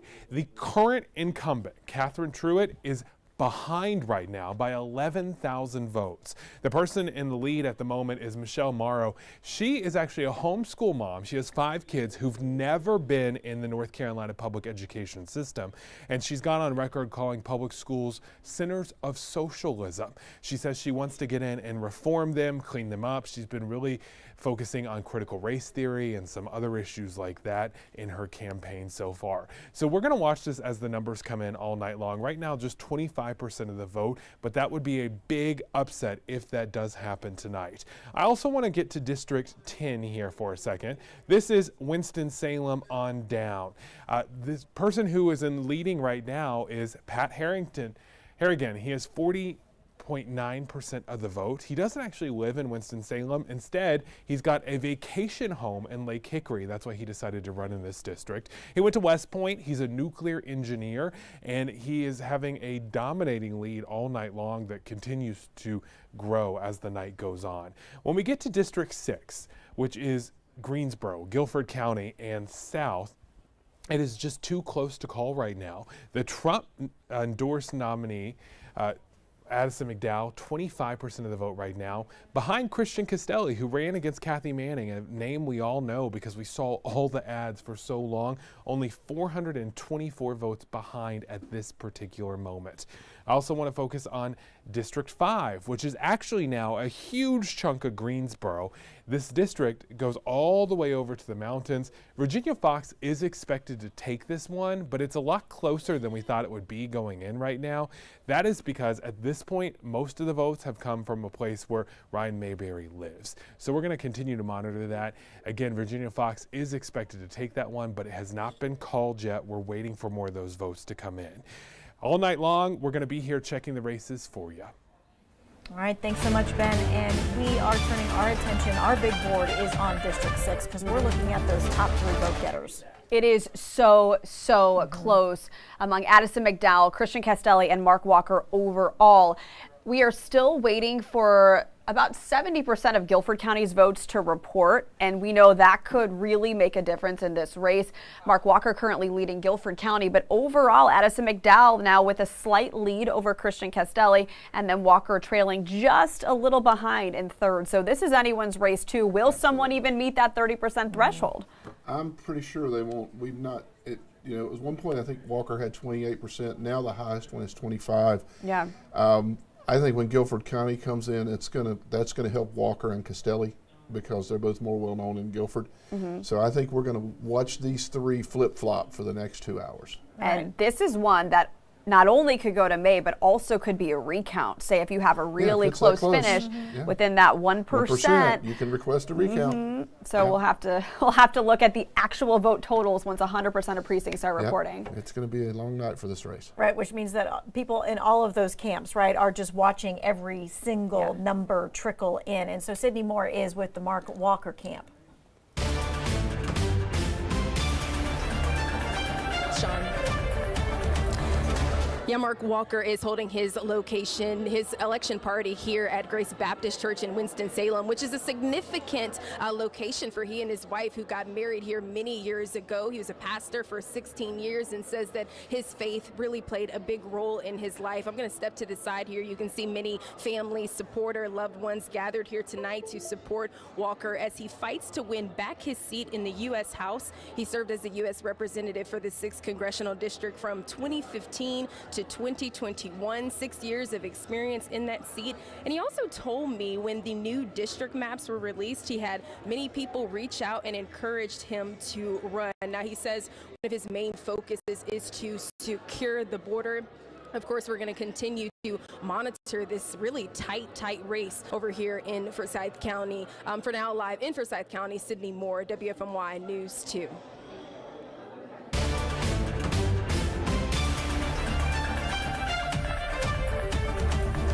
Back here looking at the numbers again as they're trickling in with the U.S. House District 6, thinking that this is going to be one of those ones where if you thought yourself you weren't going to see it again until November, chances are you're probably really going to see it in May. Yeah, and this is a race where whoever's projected to win tonight will be the projected winner of District 6 overall come November. There are no Democratic challengers because of redistricting this year, a starkly different change from what it was in 2020. Yeah, in 2020 it was a 15-point Democratic advantage. In 2024 or 2022 it's a 13-point Democratic advantage. Now it's a 15-point Republican advantage. Totally flip-flopped, and I mean when you have no one on the other side saying I'm just not even going to put my hat in the race. Yeah, it's not even worth it. Yeah, we're still waiting on more Guilford County votes. So far, it's showing only 30% of precincts in Guilford County reporting. You mentioned Walker and Castelli have a big name recognition here. This could pull one of them at least into that strong second place spot. Yeah. We'll have to see, but you know, the Trump endorsement, again, we talked about the power of that earlier, and that currently is Addison McDowell. If you look in Guilford County, drop back down to Addison. If Yeah. you look, he's over 500 votes behind Walker, and I would expect those proportions to stay about the same. And if that's the case, that's going to be enough, I think, to help pull him up. But again, Guilford County is a small part of the district, though. That's the other thing we have to keep in mind. Yeah. Who's winning in Forsyth? All right, let's look Chunk at of Forsyth. Yeah, looks like Mark Walker Walker's still so doing far well, but with McDowell's doing okay there. very, very. But again, tight. they're all They're all between split with- 1 yeah, point something exactly. percentage Yeah. points. Yeah. But this could be a better reflection than Guilford because 73%. A good point, as already reported there. So this is probably more likely to be the result. I The would bigger love to- picture is what you're I saying. don't know. I would love to see the percentage of the votes, not totals, but percentage of the vote from Guilford County of the total percentage of the vote. There's no way to calculate that, but of all, what percentage of the population of the district is in Guilford County? But I don't know. I Yeah, can't figure that because out. keep in mind, as we pointed out earlier, a lot of people who for years have been voting for District 6 did not see it on their ballot this time around. They saw District 5 and perhaps not following the race or the redistricting very closely were confused about that. Because my understanding is that it's the Guilford County part for District 6 is not Greensboro. All right, so we want to also check Lieutenant Governor as well, yes? Still? Yeah, it looks Weatherman. like Yeah, that's a done deal. Associated Press has called the Democratic primary for Lieutenant Governor for Rachel Hunt at 71%. Really sweeping this. Ben Clark coming in a trailing second at 16.5%. The Hunt name still has a lot of power in the Democratic Party. in It North does. Carolina. But on the Republican side, it's much closer. Still not a projected winner here. We have Hal Weatherman still with 20% of the vote. Jim O'Neill, current Forsyth County DA, at 16%. Deanna Ballard not far behind. This is another one that It's only could 28. go. It's interesting. It's only 28%. That's lower than the reported for some of the other statewide races, which is kind of interesting. 30% here. Yeah, we've seen some slow reporting from some of our counties, and it's largely race specific. So that is it's kinda weird. interesting to watch. Randolph County, we're making some calls there. We've not had any results for any of these races reported so far, at least not that are coming something's going on. to this There's system. a good bit of white still on that map. There sure is. So this is interesting. All right, but the Democratic primary for Lieutenant Governor looks to be a done deal overall with 71% for Rachel Again, Hunt. no surprise there with the Hunt name and daughter of four-term Governor Jim Hunt there. And from my understanding is she's a very effective legislator. So it's not just name recognition from what I read. Although the name recognition doesn't Sure hurt. doesn't hurt. Sure doesn't Sure hurt. doesn't hurt. I was looking at name recognition when it comes to North Carolina Commissioner of Labor because John Hardister is a name that we all know very well, but right now he's at 27%. Luke Farley is winning right now at 36%. Yeah, I was honestly a little surprised when we heard our longtime Guilford County Representative John Hardister say he was going to switch gears and run for Labor Commissioner. However, Labor Commissioner is one of those offices that for many, many years did not have a lot of turnover. And then in the last couple with Cherie Berry and Dobson now doing just a short stint, it opens it up for him to maybe achieve goals that he has personally and thinking he can fulfill in this new role. Yeah, and his background is business. He's worked in his family's business and realty for his life, and so it is labor is something that has interested him, and it was opportunity. I mean, that was an open seat, so you're looking at all that, and if he wins, he gets his picture in the elevator. I know, that's what I think of all the The time, elevator right? queen and king, as it's now dubbed. I actually asked him if he was going to continue, and he goes, "Oh yeah." Why Because wouldn't I've known you? John for a long time, and he actually called into my my political science class to talk about what it's like to run. And so I asked him, I said, "You gonna have your picture in the elevator?" He goes, "Of course I am." That's free. That's free free campaigning publicity. Yeah, all the it's free time. publicity. Yes, for sure. Your tax dollars at work. I'm looking at the North Carolina Commissioner of Insurance. Mike Causey right now is Should still way be in good ahead at shape, 59%. The incumbent, as you said, there were many races though this time around that did not have an incumbent. It was just up for grabs. Yeah, largely because these longtime incumbents are running for other offices. Yeah. They saw opportunities Well, you got three because running those for governor. seats were opening you got up. you got Stein was Attorney General, Lieutenant Governor Robinson, and Treasurer Folwell, all running for governor. And so that opened all those up. We talked a little bit about AG, and you made a point earlier how it can oftentimes be a stepping stone to higher office. You know, the joke in the political science field is that AG actually stands for aspiring governor. Okay. Well, I mean, it's worked here. You saw Roy Cooper? Yeah, Roy Cooper and Mike Easley both were attorney generals. Josh Stein now running for it.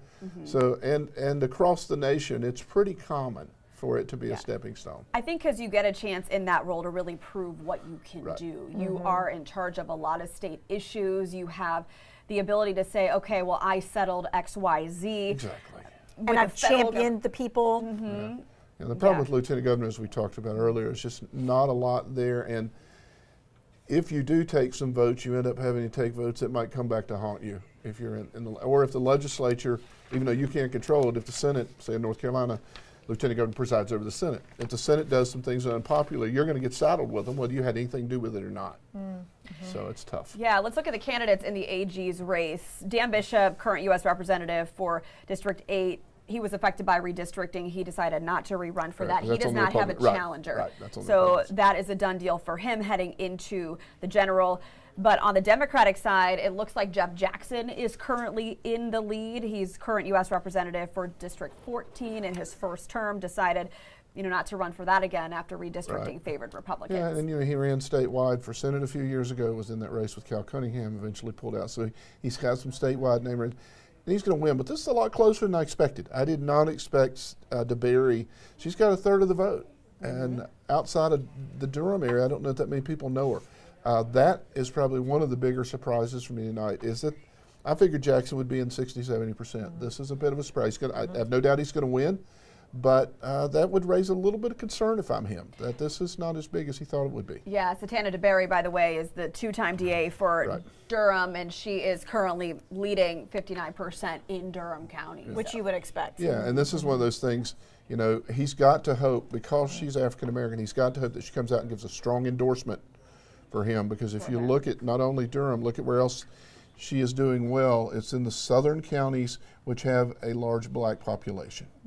And so if you go down, you're going to see further down, you're going to, if you back that map out of where we were. We can back it out. Yeah, we'll have to play with this a little anyway, bit. If you look down, Cumberland County, Sampson County. Right, those are areas with a significant African-American population. She's doing well. Same way if you look up northeast, up in Congressional District 1, again, you see the green up there. So he's going to really need for her to come out and endorse him so that those voter states don't stay home in November. All right.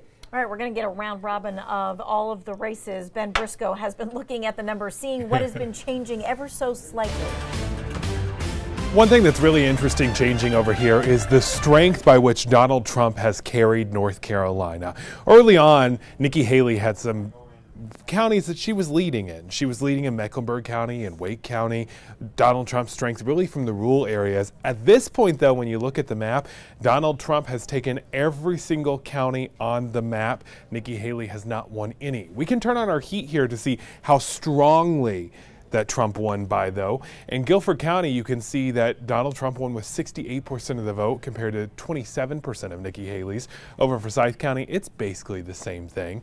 Now, when it comes to the Democratic side, Joe Biden was the only candidate on the ballot. The state Democratic Party wanted it that way. But what is really interesting is the growing number of people who voted no preference. Statewide, about 50,000 people voted no preference in that race. What's curious to see, will they come out in November? Will they still support Joe Biden, or will they just stay home and not vote? We look at other races. Lieutenant Governor just called on the Democratic side for Rachel Hunt. She's a current state lawmaker from the Mecklenburg area. And on the Republican side, Hal Weatherman is leading right now with 20% of the vote. He is someone who has focused really his campaign on the religious side. He spent a lot of time campaigning in churches across the state. He said the message of his campaign is bringing God back to North Carolina. So really a lot of movement there from the evangelical Christians supporting him tonight. When we go to the congressional races, Greensboro now represented in large part by District 5. Virginia Fox is pulling ahead there big time, 65.9%, as we would expect her to win this. She has a long legacy in the area in D.C.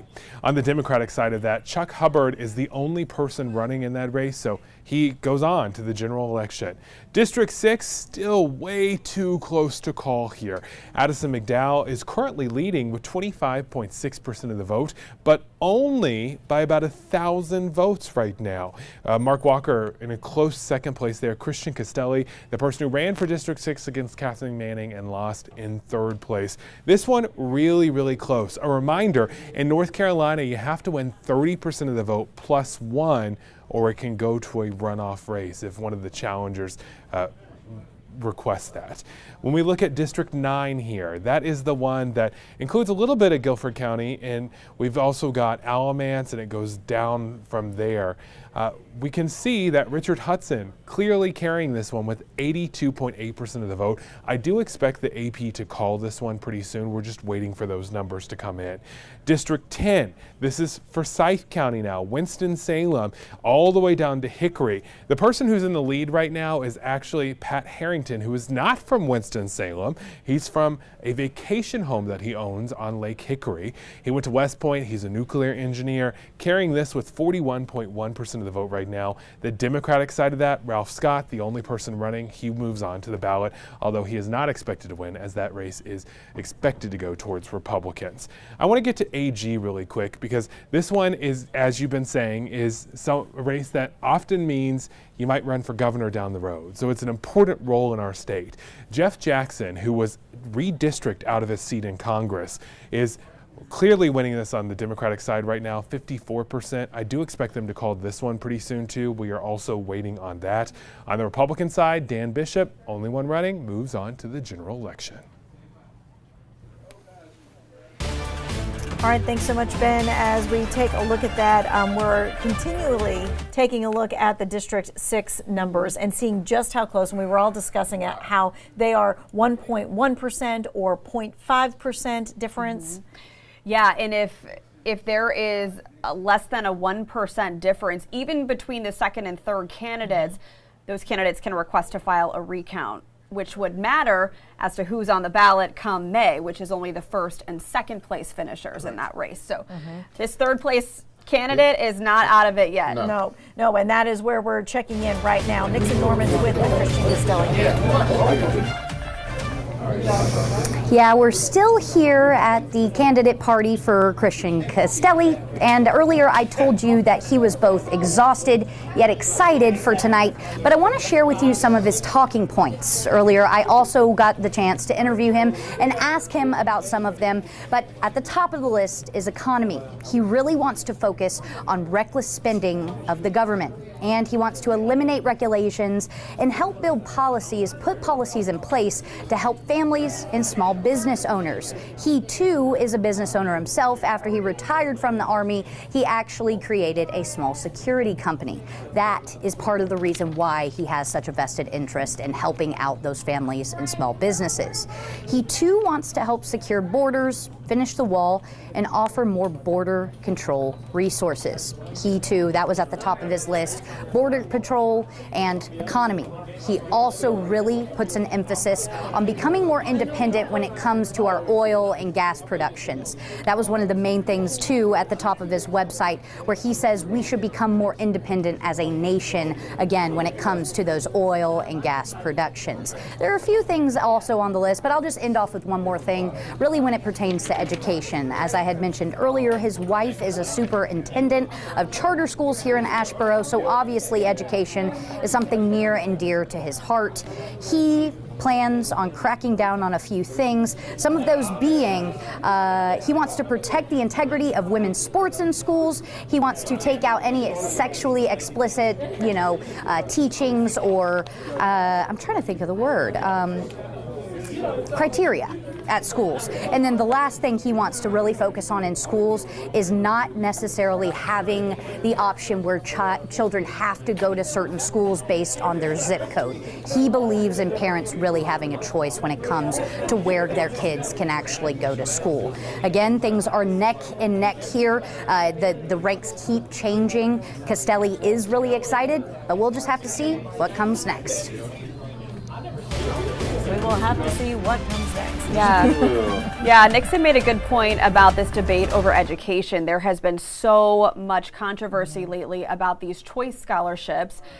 The governor does not like them. Republican lawmakers do, allowing families to get state money to send their children to private schools. In fact, the program was so popular, the website crashed on the first day.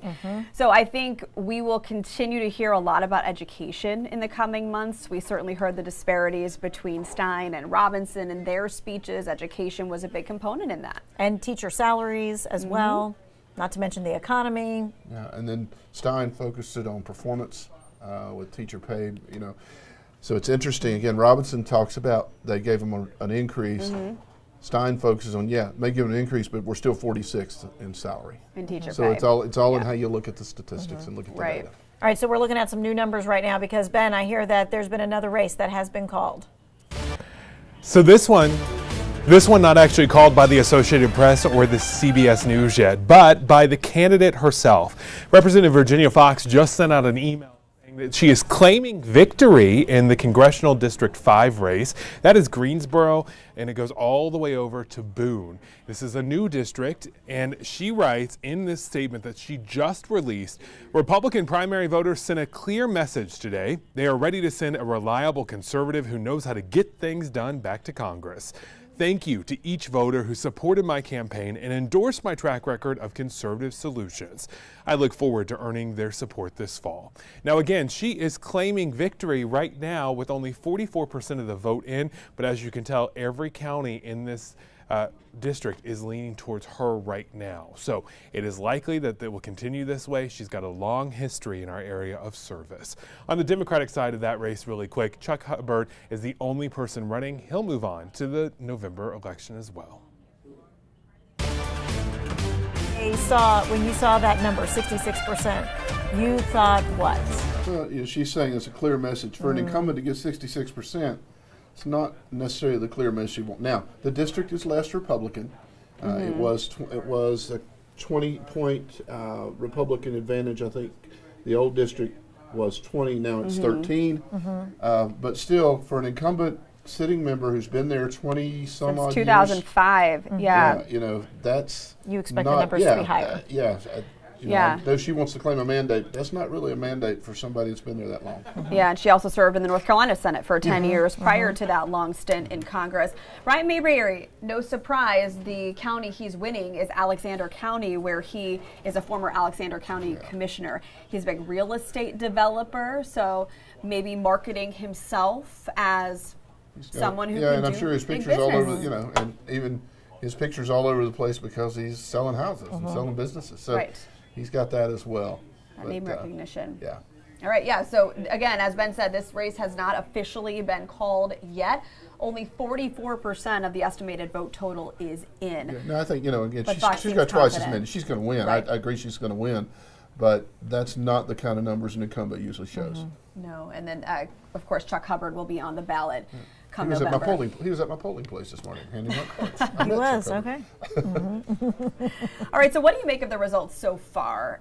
Has there been any big surprise for you? The only big surprise right now is the Republican primary for Superintendent of Public Instruction. I did not expect Truitt to be behind. I expect her to win relatively easily. I haven't seen ads for it. That's generally a low information, low interest race. But right now she is behind. Now it's gotten a little bit tighter. I think it was 52% for Morrow, and it's only 35% reporting. But that's been the surprise. And for me, that Castelli is doing as well as he is in District 6, because I really thought that so much of him doing well last time was in part of the area that's no longer in the district. So that's been a little bit of a surprise. Those probably have been the two biggest, and John Hardister not doing as well as I expected. Yeah. I thought with his name recognition, Hardister would win that race, and right now he's behind. Those are probably the three big ones for me right now. No big surprises for governor, president, all of those things I think were pretty much preordained. No surprises there. So let's talk a little bit about the superintendent of schools race. This is interesting. So Catherine Truitt, obviously the Republican incumbent, wrapping up her first term. She's a former teacher, previously was the chancellor of the nonprofit Western Governors University. You have Michelle Morrow, who is vastly different. She's a homeschooling mom. She brands herself as ultra-conservative and the ultra-conservative choice to Truitt. She condemns teaching racially divisive and sexually explicit content. She's also a former nurse and missionary. So a very different type of candidate in this Republican field from the current incumbent. Yeah, and ironically, 4 years ago, Truitt was considered to be extremely conservative. She was the conservative candidate 4 years ago. It just shows how the landscape has shifted in the last 4 years, because you would look at Morrow's position and say, boy, that's kind of extreme, and it is, but it's not extreme within the current Republican Party. The party has shifted, the ground has shifted, and I think that it's shifted away from Truitt. Education has shifted too. Look what COVID did. Yeah. A lot of families and a lot of opted this, to homeschool right, and their a lot kids. of this I think came because of COVID, because people were frustrated with the schools closing. Now, if you go back to 2020, I think the way Cooper handled COVID probably is the reason he won. But then since then, people looked, well, now we're seeing the education loss, we're seeing the learning loss, and saying, okay, maybe that wasn't as good as we thought it was, maybe it wasn't as necessary. And it really gave voice to the people like Michelle Morrow who are saying, the school system has failed us. And, the irony to me of thinking of a homeschooler running this public school system cannot be overstated. But again, I think the challenges from COVID really gave rise and voice to that group. It'll be very interesting how she goes up against Mo Green. Right. Because he is district, he through is, and through, yeah. for sure. So that's going to be a real, again, one would expect that to be a really close race. Be interesting on the debate stage. Yeah. I don't know Morrow, but Mo Green, having been here, my daughter's going through the school system here. I've met him, I've watched him. He's very articulate. He'll be a very good debater. Be interesting to see how this plays out on both the debate stage and the campaign itself, if she holds. But again, this is only 35% reporting. So again, let's look at what has not been reported. So Raleigh is in, actually, Morrow's winning in Raleigh, which to me is absolute shock that she's winning in Raleigh. Yeah, Wake County, 52%. Yeah. Durham County, Go back Catherine to Truitt's up. Wake's only 23% reporting. I'm guessing maybe that's some of the more rural parts of Wake County, which aren't very many anymore, but that's probably not Raleigh proper. Once those numbers come in, Guilford County, again, only 12%. I got to think Truitt's going to do pretty well in Guilford, even though, again, Morrow's winning right now. So it's interesting, some of those urban areas where I expect Truitt to do well, right now Morrow's winning, but just barely. So it'll be interesting to see how that plays out. All right, we're going to go back now to the North Carolina District 6 race. We've seen the top three vote getters there. Towards the bottom of the vote getters is Jay Wagner, who is the former High Point mayor. That's where we find our own Hunter Funk.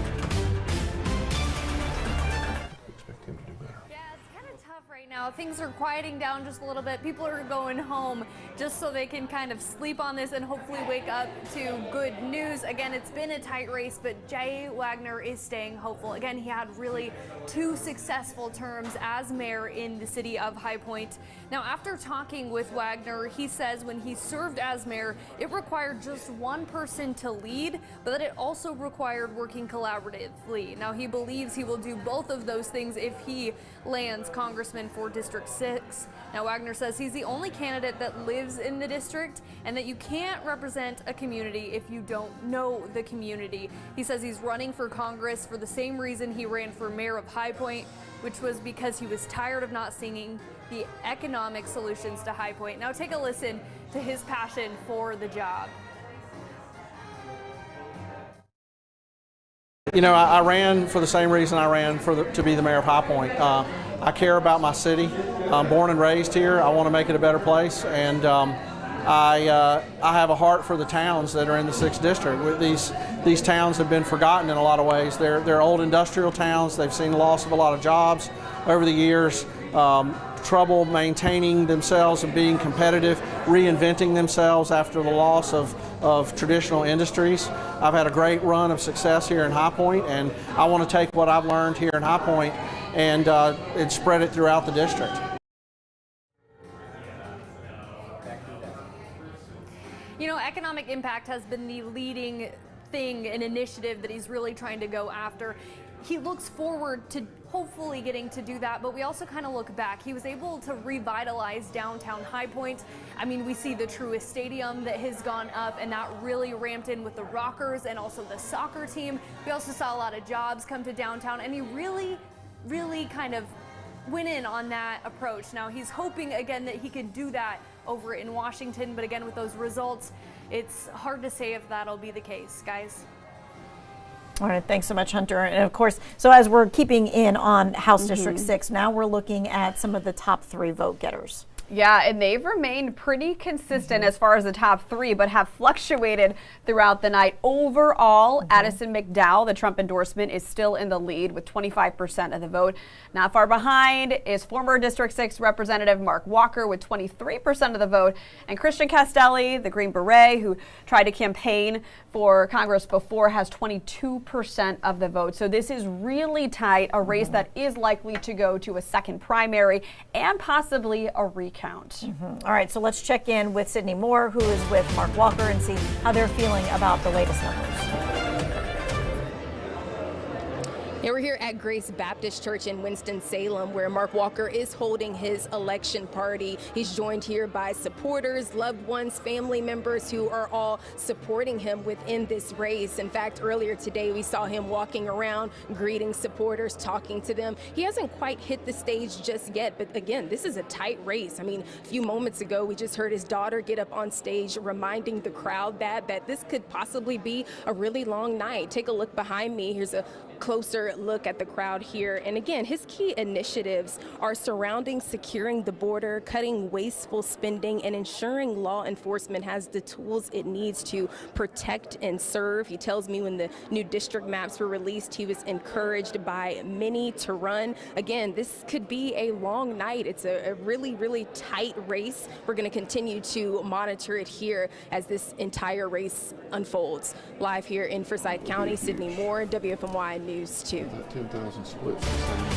All right, so we're all talking about this as Sydney was wrapping up. We're all talking about the numbers and how they're so very different depending on what county you're looking at. Yeah, if we take the tight shot here, and I know Ben will have more perspective, we were interested to look at Rowan County because 100% of precincts are reporting there, and Christian Castelli is the projected winner.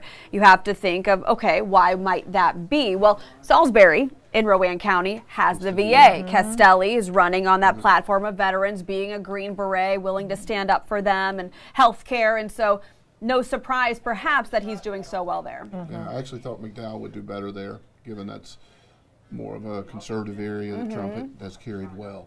Yeah. All right. Well, let's see what else we have numbers-wise. Ben Briscoe, what are you pulling up for us to look at right now?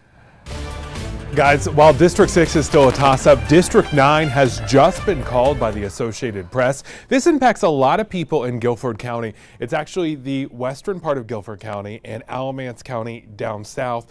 We've also got in here Ashboro that's included in Randleman. So this has just gone moments ago for Richard Hudson. He actually is the current District 9 representative in Washington, but he's not something a lot of people in the Triad know, because take a look at what the current District 9 looks like. It's very different than the district that it is now under the new map. It's just Randolph County and then further south down to Sanford, Pinehurst. So he is someone that the Triad will get to know over the next couple of weeks before November, because we expect heavy campaigning in this one. Even though the district is expected to lean Republican, it still is something that will face a challenger. So if our map is working here, we've got some things we got to clear out. There we go. You know, technology is always so much fun, especially on election night. Nigel Brister on the Democratic side has carried this. He's the only person running. He will be on the ballot there. I also want to get a check in on District 5 and remind you that Virginia Fox had declared herself a winner a few moments ago. Well, the Associated Press now agrees with that. They're also declaring her the official winner with 67.8% of the vote. When we come to District 13, which is Caswell County, Kelly Daughtry is winning that right now with 25%, but it is still a really close race here on the Republican side. On the Democratic side, Ralph Scott, only person running, he is expected to advance.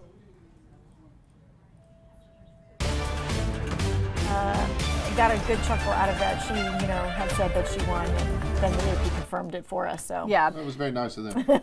Right, but she did not win, Tom, by the margins you were expecting of a longtime incumbent who has been in this seat since 2005, and redistricting could have played a role. Could have played a role, but again, a lot of she's from the western part, and a lot of the district is the western part still is there. So a little bit of a surprise to me that it wasn't bigger. All right, I'm also looking at Lieutenant Governor because we haven't had an update on that for a little while. It's still the same three usual suspects that we've been seeing the last hour or so. It looks as if Powell is pulling away a little bit. Yeah, before it was all within 1.5%. It is no longer that. Yeah, but that said, even if these were to be the final results, Jim O'Neill, hypothetically, as a second place finisher, could request a second primary because Hal Weatherman at this point, and if this were the final result, does not have that 30% of the vote. And if it comes like this close, there's no doubt in my mind Jim O'Neill will request it. If it's 29.5% or something close, but like this, I have no doubt that O'Neill will request it. And it does look like that patchwork, just like you said. Yeah, and I've never seen a map this colorful. Yeah. It's amazing. So it's interesting here because current Rockingham County Sheriff Sam Page is winning in Guilford County. He also does have some name recognition here, being our close proximity to Rockingham, but overall, he's not doing as well as perhaps he expected with only 9% of the vote. Yeah, scroll back up if you would. Yes. So who's the purple? Okay, so the purple. Hal Weatherman. Okay. Oh, okay, so the colors aren't matching what's over there. Purple and pink on our maps look very similar. Yes. Yeah, but you can see Jim O'Neill doing well, obviously in Forsyth County, where he's the DA. Davidson County, he's winning. Rowan County as well, and Yadkin County. I'm really surprised at Weatherman doing so well in so many places because, again, I surprised people know him. Jim O'Neill has run statewide before. I would have expected him to do better in a broader range of places and not Weatherman. That is a big surprise to me. All right, we are continuing to watch that House District 6 race. Addison McDowell in the top three. Denise McMiller is there. Let's get a look at what's going on there when it comes to, as they are watching the Addison McDowell's watch party is fully underway. You can hear the music. You can see folks in the background anxiously awaiting those results to come in. Still no sight of McDowell right now, but this is a very competitive, unique race. This District 6 race is very competitive. There are no Democrats running, so that means that whoever wins tonight's race will head to Washington and run unopposed. And as far as McDowell goes, he does have that endorsement from former President Donald Trump on his side. A little bit of background on McDowell. He grew up in Davidson County, graduated from UNC Charlotte. He is a lobbyist for the Blue Cross Blue Shield of North Carolina. He also does have a little bit of a political background. He worked under Senator Ted Budd back when he was a congressman. And some of the key issues that McDowell is focused on. He wants to focus on Second Amendment rights. He says that he is an avid hunter and a gun enthusiast. A major policy that he is focused on is border security. He says it's personal for him. He says he lost his brother to a fentanyl overdose, so that is something that he is pushing for. And that endorsement from Trump is something that is really helping him out right now. Of course, it's too early to decide or know who the winner is, but he is doing pretty well right now as those votes come back in. We will check back in and check on McDowell's pulse on everything once he makes it here to his watch party. Back to you in the studio. All right, thanks so much, Denise. And we've been playing kind of with a map with those three. And we notice there's, what, about 30% of the districts reporting? Yeah, Guilford County results have been stuck at about 30% all night long. We have not received word that there's any kind of problem with the precincts. Sometimes they're later reporting or they're tabulating all the mail-in ballots still, which were not allowed to be counted early this year with that new election law. But so far, Mark Walker still leads in Guilford County. We see Addison McDowell leading in Forsyth County and Davidson County, but Christian Castelli with Davie County, Rowan County, and then you see Walker again down in Cabarrus. So, Amy, what's the percent of vote in Forsyth? In Forsyth County, 85%. So every reporting. other county is at least 60%. And so that when Guilford comes in, that I think is going to move Walker up. If these percentages stay, well, it's probably, if I do my math right, maybe 10,000 votes left outstanding in Guilford if they're right at 33%, and there's been about 5,000 cast. That's going to make a big difference. That said, Guilford is such a smaller piece of the pie this year with this new District 6 compared to what it was a few years ago. Yeah, I mean, it used to be the entire Guilford County was in District 6, but again, if you look at the numbers, there's 4,600 reporting, 32%, 33%. So if you do the math, that means there's another 9,000 to 10,000 votes to come. And if they distribute the way that this is playing out, it's not going to help Addison McDowell. We should point out Jay Wagner, former High Point mayor, is doing fairly well in Guilford County, much better than he did overall. Right, absolutely. But again, makes sense. That's where his base is. Yeah. All right, we'll have to watch this race very closely. This is an interesting one, as Wait expected. to see those numbers. Lieutenant Governor as well. Yeah, again, there's no question this is going to go to a runoff. It's just who are the two candidates going to be. Right, because, you know, we were talking at the beginning at 7:30, you know, if polls close and things just really start going, we could see something called early on, right? And then we were like, oh no, that is not what's going to happen. We saw a lot of things called, just not this. I mean, again, none of us were surprised to see the governor's races called, the presidential races, those things that were called. And I don't think these are a surprise. We all thought there's a very good chance this would be close. So the presidential race, we haven't talked about that in a while because it was such a shoo-in early on. We knew the results or suspected what they were going to be, and they were called very, very early. Do you think that Trump will make as many visits to North Carolina as he has in the past? We are a battleground state, but given that he has won our state twice and had a strong showing today, should he focus his attention elsewhere? Well, I view North Carolina as a sort of second-tier swing state. To me, the states that are really going to be tight are Arizona, Georgia, Wisconsin, and Nevada. Then we're second. So he's spent a lot of time here, have a lot of his surrogates spending time here. Right. They'll be everywhere. Again, I expect him to win. I did not expect him to win as big. I thought she would get close to 30%. It's looking like 23%. The last time I looked that Haley has. 22.5 with 80% of the vote in almost. This has got to be a huge disappointment. She was counting on North Carolina and Virginia where the unaffiliated could cross over to really help her. I just looked in Virginia, she got just over 30%. I don't know how. I know she's got the money to hang on, but I don't know how she does. Will she hang on given the possible legal resolutions that could happen from now till November, and how would that work with the delegates at the convention? Is it all just kind of unprecedented? It's all unprecedented, but if you look at the more he's being investigated, indicted, the better his numbers are in the Republican Party. So even if, I saw something the other day that 20% of his supporters said they believe he's done something illegal, and they're still supporting him. So I don't really think there's anything short of a health crisis that gets him out of this race. Well, speaking of that, we're dealing with two of the oldest candidates that we've ever had. And so age has been brought up on both sides. Absolutely. Yeah, and it is an issue because you listen to him and you listen to either one of them, and it's like word salad. I mean, you don't know what's coming out. You've got Biden mixing up the leaders of Mexico and Egypt. You've got Trump mixing up Nikki Haley and former Speaker. You've got him mixing up Obama and Biden. Now he's saying that he's being sarcastic. It's pretty clear he's just getting a little bit confused and ahead of himself. So, mentally, physically, I think they're both, as healthy as a 76 and 81-year-old person could be. But at that age, it is a concern. I mean, I've never seen a campaign where it appears we're going to have two candidates that nobody really wants to be the candidates, but that's where we are. Yeah. Well, age is a big factor. Voters are considering in this election. If elected, Trump would be 78 on Inauguration Day. Biden would be 82. And, absolutely a concern. And the other thing is that gives, in a lot of people's mind, a real significance to the vice president. I was going to bring that up. There's not been a lot of talk about vice presidential picks so far, but perhaps come November they will be hugely important to voters.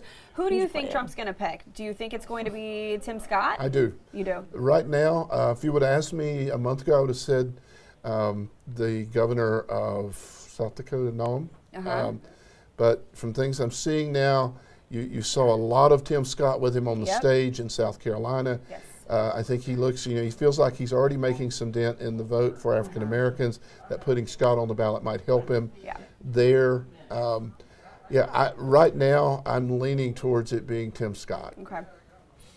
All right. We want to hand it over to Ben Briscoe because there's been another race called. Okay. Okay. Ben, what do you have? Just moments ago, the Associated Press called the race for state superintendent on the Democratic side for former Guilford County Superintendent Mo Green. He's taken statewide 66.2% of the vote, with about 252,000 people voting for him so far. I want to show you how the Triad played a big role in this. When you look across our heat map, you can see he did the strongest in Guilford County, where he has the long history here, with 82% of the vote in Guilford County. He also did pretty well down in Mecklenburg County, where he used to be the deputy superintendent as well, with 72% of the vote there. On the Republican side, it is shaping up to be a really interesting night in this race. The current state superintendent, Catherine Truitt, is doing well in Mecklenburg County there, but when you zoom out to the whole state, you see that she actually is behind right now, at risk of losing her job to Michelle Morrow, who is taking 51.7% of the vote right now. That's about 18,000 votes, which doesn't seem like a whole lot, but we are at more than half of the votes statewide reported right now, so we'll continue to monitor this trend and see if it continues to grow. Well, here's what we know about Michelle Morrow. She is a mom of 5 kids who have never attended North Carolina public school. She has home taught them. She's been a teacher in other states too. She says that education really needs to be reformed, that schools have a discipline problem that's driving away good educators and bus drivers, and that we need to get in and change a lot of the curriculum as well. Again, only 54% of the vote reporting right now, but this is shaping up to be one of the most interesting races of the night. All right, so what have we been discussing? We've been discussing the interesting results by county for superintendent of education. And this was a race, that was important, but I don't know if anyone knew how important it would be in the primary election. But we heard several of the candidates who have given speeches tonight focus on education. This is going to be a big campaign platform come November. It's important to families, especially with learning loss on the heels of COVID. Yeah, absolutely. It's going to be interesting. The numbers we've got now, Truitt's doing very well in Mecklenburg, and it's only 20% of the vote in Mecklenburg. So if her percentage holds there, she's going to pick up, probably gain 20 to 30,000 vote advantage in Mecklenburg, which may make a big difference. But again, I'm surprised at how close this race is. Yeah, of course, Mecklenburg, heavily Democratic. Mo Green, our former Guilford County Schools superintendent, did really well there with 72%. Yeah. And it's interesting, 47% of the precincts have reported the Democratic vote, and only 20% are Republican. I don't understand how that happens. Yeah. In the same county. It's been some strange lagging of reporting. Yeah, we've made calls. We want to be transparent with you to the Randolph County Board of Elections. We're working to figure out why we're not getting some data from there. Guilford County, still for several of the races, is only a third reporting, and Guilford County could make or break a lot of these key races. Particularly that District 6 race, I think is going to be make or break in that 70% that's still coming in from Guilford. We're always getting questions from folks about different things. What happens if this happens or if that happens during the election process? And one of the questions that we got was, what happens if someone who votes early dies before Election Day? Does their vote count? What happens with that? Let's take a look. Right now, you can go online and request an absentee ballot for the 2024 primary or general election in November. Now, of course, there are requirements to obtain an absentee ballot, and this year you'll need a valid ID. But what happens if a voter fills out and sends in an absentee ballot but passes away before Election Day in North Carolina? Does that vote still count? Let's get the facts. Our sources, Michael Dickerson, Board of Elections Director for Mecklenburg County, and the National Conference of State Legislatures. So different states have different rules about this. According to the National Conference of State Legislatures, these 10 states have statutes that prohibit counting absentee ballots for voters who die before Election Day. These 9 states have statutes that allow counting these ballots. Other states fall somewhere in between. In North Carolina, Dickerson says an early ballot cast by someone who later dies can be set aside if a challenge is filed before Election Day. They had already voted during an absentee process, then if I have that official notification, then I have to remove that ballot. He says there are protocols which require official notification to nullify a ballot. I have to follow everything. I can't just start willy-nilly taking people off of the records. If someone dies close to the election, it can take time for death records to be updated, and there is a small window between when the ballot is cast and counted.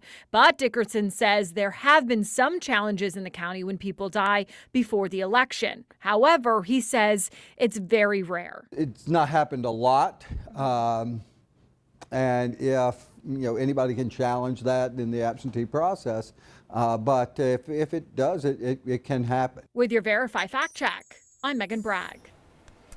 We like to answer any and all questions. A lot of people have questions when we get those third-party mailers, and it says, this is how your neighbors voted or how you voted, and that is not necessarily true because you cannot find out how someone or who someone votes for. You may be able to find out in a primary if they voted Republican or Democrat because they were unaffiliated, but you cannot find out how the person voted for which specific candidate. Yeah, in North Carolina, there's been a lot of controversy about this for years, how our primaries are partisan elections. And when we have the majority of voters who are unaffiliated, you have to choose at the ballot box. Right. Yeah, and in some states, it's what's called a closed primary. Unaffiliated, you can't vote in either one. Right, and then you're just left out of it. Yeah, unless you declare. Yeah. Now keep in mind, in November, all the candidates will be on your ballot. That so survived, no matter what you are, through the primary. that survived the primary. Yes. Yeah. All right, speaking of surviving through the primary, Ben Briscoe is taking a look at what the latest numbers are.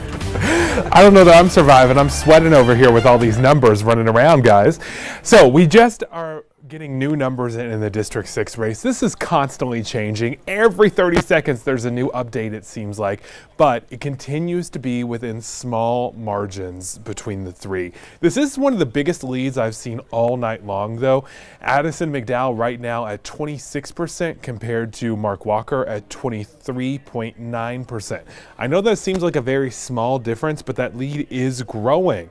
And right now, Mark Walker is behind by about 1,500 votes. But again, in order not to have a runoff, he has to get to 30%, and it's not possible right now unless a lot more votes come in that are different than the trends we've been seeing. At this point, 85% of the votes across that district are in. I want to show you who's doing well where. When we take a look here in Davidson County, that's Addison McDowell's real stronghold. He took 34.7% of the vote in that area. Mark Walker, just 22% of the vote. Christian Castelli, 21%. What I think this is going to come down to is how many votes come in from Guilford County over the next couple of minutes and hours, because Guilford County has the least reporting out of all of this area. And even though it is a smaller sliver geographically, it's still a big population center, especially because you have to factor in that this includes High Point in the race. Only 52% of Guilford County in right now. The question is, will a lot of those High Point voters go for Jay Wagner, who was the mayor there, or will they go for one of these other three? You can see right now, Guilford County, Jay Wagner actually is at 19%. Addison McDowell not in the top 3 in Guilford County in the current ranking. He is down in 4th place at the moment in Guilford County. When we look at other races across the state, I also want to draw your attention to District 10. That is Winston-Salem, a lot of Forsyth, and down south through Statesville over to Newton and Hickory.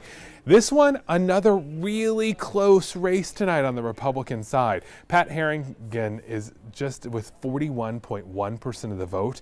He's about 1,700 votes ahead of Gary Mills in this race. This one could be another one that's really close. We'll continue to monitor that, but it does look like we're getting a big chunk of the votes in. 99% reported right now, so it is likely that Gary Mills will not overcome that deficit with 1% of the votes still out there. I do want to also show you some congressional districts that have been decided. Virginia Fox takes the Republican side of District 5, which is a lot of Greensboro all the way over to Boone. On the Democratic side of that, Chuck Hubbard is the only person running. He'll be on the November ballot. And when it comes to District 9, which is the western part of Guilford County and Alamance County down to Asheboro, Randleman, Ramsor, Siler City, and all the way down to Fort Liberty, Richard Hudson is the projected winner there. He is the current District 9 representative. Of course, it's a very different map than this one. And the Democratic side, his only challenger, Nigel Bristow, will also go to the November ballot. All right, a lot of interesting results rolling in as we speak, as these precincts continue to be reported and as the early voting numbers are counted. Because historically, Tom, when the early votes were counted early, we saw a lot of these races favor Democrats because Democrats tend to vote early more so than Republicans do. That was not necessarily the case this year, at least from the results perspective. But it's so hard to know this year because they couldn't start counting those votes until polls closed. So you didn't have that big drop of votes that we used to get. And so you really couldn't tell which of these votes were early votes and which weren't because they were counting them both at the same time. Yeah. So you don't have that this year. We mentioned earlier that 30% threshold being the requirement for a candidate to advance to November as the projected winner. And if not, the second place finisher can request a second primary in May. We're seeing a couple of the races where that could be the case. District 6 is one of them, and Lieutenant Governor is still so close, as Ben's been pointing out, with Hal Weatherman with 19%, Jim O'Neill, current Forsyth County DA, at only 15%. 99% are in. Yeah, so this is probably for sure going to go to May. Let's look at Attorney General here. Of course, there was not a Republican primary because Dan Bishop was the only candidate. But for Jeff Jackson, you see 54% and Satana Dewberry at 32%. So this is likely and AP has called it. This will not go to May as initially suspected it could. Yeah. Although, again, I was surprised that Jackson didn't do better. I was not expecting this to go because neither Dunn or Santana DeBerry have statewide name recognition. District 6, another one that could go to May. Still so close with these top three vote getters, Addison McDowell, Mark Walker, and Christian Castelli. Now 52% reporting in Guilford County with Walker at 27%. But you see McDowell doing really there, well. 98% reported, 85 there, 100 almost there. In Rowan County, Christian Castelli, we mentioned the Salisbury VA connection, potentially putting him in favor 86. there. So we still got, the biggest chunk is still Guilford. Yeah, will that other half will that be enough? Make a difference? Make enough. Will it be enough? It's going to be interesting. We'll have to see. All right, so let's kind of do another recap here of your thoughts so far. Now we're heading into 10 o'clock, still some results left outstanding. Anything that continues to surprise you? Again, for me, the Republican primary for Superintendent of Public Instruction is a surprise. Again, the irony to think that somebody who homeschools might well be running the public school system is ironic and a little bit hard to get my head around. That one's a surprise. Again, the District 6 race, not really a surprise. I did think that Wagner might do some better than he's done. Castelli's doing better than I expected. But again, that one being tight, no real shock there. Again, Republican Lieutenant Governor's race we knew was going to be tight, but we still don't know who Weatherman is or where he came from. But it's pretty clear he's going to be the #1 choice, under 20%. Again, the other statewide races, no real surprise there. Again, Labor, a couple of the down-ballot races, again, the John Hardister not doing as well. I haven't checked lately, but not doing as well. Had expect for labor commissioner. Auditor for Republican primary is very tight. So again, those are some open seats that are probably going to, the Hardister no, but the auditor looks like it may go to a runoff as well. We'll see. All right, definitely a race that is not going to run off. Clear winners tonight, Mark Robinson, Josh Stein. Right now we're going to head to Josh Stein's camp and Kevin Kennedy. Yeah, good evening from the Democratic Party. It was expected to be a big Josh Stein night, and it certainly did not disappoint. Josh Stein winning the Democratic nomination for governor. Josh Stein came out, spoke about an hour ago. He came out, introduced himself to the crowd, very humble. He said, I'm a husband, a father, a North Carolinian. I'm your attorney general, and I'm glad to accept the Democratic nomination for governor. He then, after being introduced by Governor Roy Cooper, spent a little bit of time kind of talking about Governor Cooper and all that he has achieved over the past years that he's been in office, and kind of commented about how he wants to kind of keep that tradition moving. He said tonight was a first step, but obviously the next step will be 8 months down the road. That will certainly be in the general election come November, where he will face Mark Robinson. He then basically said, look, North Carolinians have a choice, and that they are at a crossroads, and the choice is simple. It's either him or Mark Robinson. He talked about abortion issues and women's rights. So he said a lot of this coming up election will be focused on. He then talked about lowering the costs when it comes to housing and gas and groceries. He talked about raising the minimum wage, and he talked about investing in children, public education, and teachers. We'll hear more from him coming up tonight at 11 on WFMY News 2. For now, though, we're live in Raleigh. I'm Kevin Kennedy, WFMY News 2. All right, thanks, Kevin. We appreciate that. So Mark Robinson, Josh Stein, we know for sure we're going to be seeing them on the November ballot. No second primary needed. No. We heard both of them speaking at virtually the same time earlier, accepting their party's picks for November. And they spoke about similar issues, but in a different way. They spoke about education. They spoke about teacher pay. They spoke about their records so far and what they have done in their current roles in representing the state. So this race, as Tom, you pointed out, is probably going to be interesting as far as how they campaign and how you think that one camp could really focus on Biden as opposed to, you know, the challenger directly. Yeah, you know, I don't know that any Republican is going to run an ad that doesn't talk about immigration, whether the office has anything to do with that or not. And any ad the Republicans ad is going to have something about Biden in it. It'll be a whole lot more about Biden Democrats than whoever the Democratic candidate is. Which, yeah. And then on the Republican side, I think you're going to see a lot more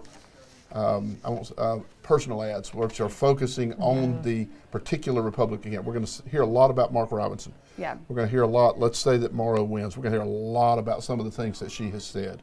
It's going to be the Republican candidate versus the Democratic Party. Talk about the importance of the black vote. Robinson mentioned a couple times tonight he is the first black lieutenant governor for North Carolina, hoping to be the first black Republican governor. What have you seen trends-wise over time with demographics of the population? And we can real quickly pull up the makeup of North Carolina voters so our viewers can get a look. In 2024, let's see, well, this is by party, unaffiliated, made up the majority of our voters who were registered this election cycle, followed by Democrats, followed by Republicans. Then you have Libertarian and Constitution Party. This next slide is going to show the gender and racial demographics. Well, this is, yes, white voters outnumber black voters 4-1 in North Carolina currently. And then female voters outnumber male voters by about 600,000. So what do you make of these demographics and how important they'll be in November? Well, I think what we've seen in recent years is that female vote turnout has been higher. So we'll see that. That should help Democrats in general. Will be interesting to see how it plays out. Let's say that we've talked about maybe Tim Scott, but what if the Governor Huckabee is the vice president? If Trump puts a woman on the ticket, how's that going to play out? Again, let's say Tim Scott is on the ticket. So you've got Tim Scott and Mark Robinson running in North Carolina.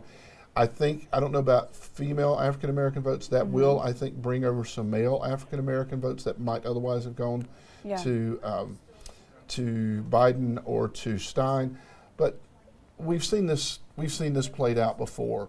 It doesn't usually make a huge difference, but in a close race, 2%, 3% can be the difference between victory and defeat. So, again, historically, African Americans have voted 90%, 85 to 90% for Democrats. In 2020, if my memory serves, Biden got 92% according to exit polls. Yeah. He's polling more at like 85% now. Right. Again, not a huge difference, but in a close race, which I think these will be, it can make a difference. And we look at the state races and we think that those will be something that will get people to the polls. You wonder about the national race. People are fatigued by thinking that they're seeing a rematch of these presidential candidates. Yeah, we've talked about this may be the first race I've seen where the majority of voters really don't particularly want to see these two candidates. But I think this may be a race where people are motivated more by the candidate they want to see lose than their own candidate. Than the candidate they want. Particularly for Democrats. Yeah. I don't know that there are a lot of Democrats that are overly enthused about Biden, the candidate, but they are very enthused about Trump losing. So you may they may be motivated more by that. So let's look at the vote totals here then. You have the Republican presidential primary today, where you have Trump getting 673,000 votes. You look at it 4 years ago when he was running as the incumbent, and he had 747,000. So enthusiasm has dipped a little bit, or perhaps voters thought, okay, he's the shoe-in. We don't need to bother voting today. But what's interesting is you would think, as an incumbent, he would have gotten fewer votes because everybody knew he was going to win that race. Right. I mean, there wasn't a lot of doubt, but there was a little doubt here about how well Nikki Haley could do. So the fact that he got fewer votes this year surprises me a little bit. Go back to that. I want to see the vote total. For Republicans, Yeah, yes. so 900,000 were cast total and 798,000 last time. Fewer total Fewer votes total last time, votes. but Yeah. more for Trump. Yeah, so that's a little, maybe a little disconcerting for them. Biden, so last time 1.3 million. Again, not a big surprise there because there really wasn't anything statewide or national on the ticket to draw Democrats out. Yeah, but look at the vote totals here. 500,000 this time around, more than 1 million 4 years ago. But again, I think that's the case because that was a contested race. Yeah. All right, we are going to get over to Ben Briscoe. He's going to give us another update on the numbers. Hey, Ben. So the story right now is that we are watching District 6. That is what is all coming down to tonight. 89% of the vote has been reported at this point. And across the state, we've got Addison McDowell with 62% of the lead. That is up over Mark Walker. I'm sorry, not 62%, 26.2%. That's up over Mark Walker's 23.9%. And Christian Castelli in third place right now with 21.3%. Bo Hines far behind in fourth place. Now, Addison McDowell here is the Trump endorsement, but there was a lot of confusion in the ads, and that might be playing into some of these numbers we're seeing because Bo Hines had also received previous support from Trump when he was running in another district, and he's been airing TV ads with clips of that support, along with Addison McDowell airing TV ads with his endorsement as well. So voters might have had a tough time there splitting the Trump vote a little bit, which is making way for Mark Walker, who, as you can see, is doing really well right now in the Guilford County section. He's leading there. He also is leading out in Moxville with 27% of the vote in that area. Now, not only is District 6 neck and neck at this point, we are also watching another big surprise race of the night, which is the state superintendent race. The current state superintendent, Catherine Truitt, is actually behind. And she keeps getting more and more behind as the night goes on. With 61% of the vote now in, she's behind about 21,000 votes with only 48.2% of the vote compared to Michelle Morrow's 51.8% of the vote. Now, Michelle Morrow is a homeschool mom with 5 kids who've never attended public school. On the Democratic side, Mo Green, former Guilford County superintendent, is projected to win that race. All right, thanks so much, Ben, for the update there. We are going to head out live now to Hannah Jeffrey. She's with Mark Robinson's camp, and of course, he is the Republican candidate that will be on that ballot come November. Yeah, about an hour ago, Lieutenant Governor Mark Robinson, he gave his victory speech, and it all started as him walking onto the stage here at the Corey Convention Center. He was shaking hands and signing hats. Before he took the podium, he was pouring sweat as he stood beside his wife and gave this rather enthralling speech. He said a few things within it, and one of the things that really stuck out to me was he credited his mother. You know, Robinson grew up in Greensboro, and he says that he grew up in a rather poor lifestyle. He credited his faith and his mother for his success. He also said a few other things during that speech. He talked about the center of his governorship if he does get that position, and when the votes are certified tonight, and it seems like the margin is in his favor at this point. But he talked a lot about that and what he's going to do. He said he's going to focus on two big things, the economy and education, two big E's right there. He also went ahead and touted what seems to be his future Democratic opponent, Attorney General Josh Stein. He said that Josh Stein had not been through the struggle. He had not been in a situation where he'd had to be laid off from work. So he says that makes him the better opponent. And just to sort of give you guys a little bit of background information about Mark Robinson, as we mentioned, he is a Greensboro native. He went to A&T and UNCG, and he was first recognized at a Greensboro City Council meeting where he was talking about the Second Amendment. And during that time, he gave such an emotional speech that it really ushered him into that lieutenant governor position, and he made history as the first black lieutenant governor of North Carolina. And he said within his speech that he is looking to make history yet again as the first black governor of North Carolina. Now, we spoke to him a little bit earlier today, and here's what he had to say. He was just very humbled from the support from North Carolinians. Well, really, it's all about showing appreciation. We're very humbled about the amount of support that we've gotten in this race. We're just blown away about the amount of support we've had since we've ran for lieutenant governor the first time. This race has ramped that support up exponentially, and we're just out here to show our appreciation to these folks.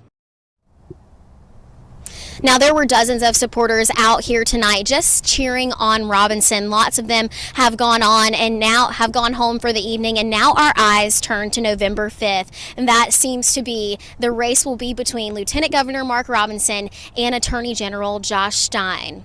Back to you guys. All right, thanks so much, Hannah. And we are expecting that Mark Walker is going to be taking the stage sometime shortly as well. Again, in that top three of vote getters today, and everything very, very tight. None of that, though, surprising. Yeah, you could almost consider Mark Walker an incumbent. Kathy Manning decided not to rerun. Mark Walker has served this district in the past. It looked a little different from what it does now, but he's hoping to regain that seat, although he did not have a great showing in his bid for Senate a couple of years ago. So could that play a factor in how he does?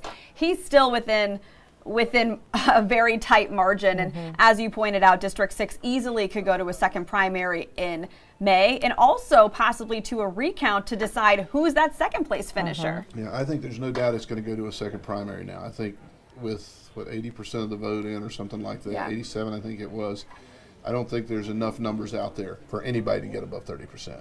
The question is going to be, does it remain the order that it's in? And that's going to be the big question. I'm not sure what you had just said to me, Aaron. Our producer had asked us something specifically about this race. Okay, Mark Walker and Trump is what he is saying. Okay, so let's look at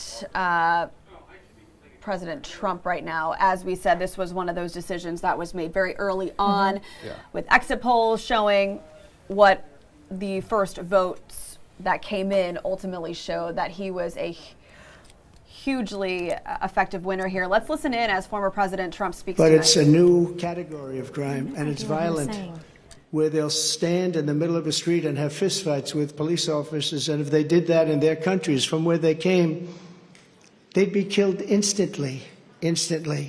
They wouldn't do that. So the world is laughing at us. The world is taking advantage of us.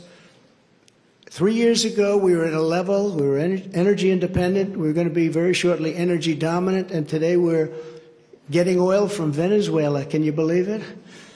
And we're doing numbers on that oil. You know what we're doing? We're refining the oil We have our refinery for that oil. It's really, I call it tar. It's not oil. It's terrible. We have real stuff.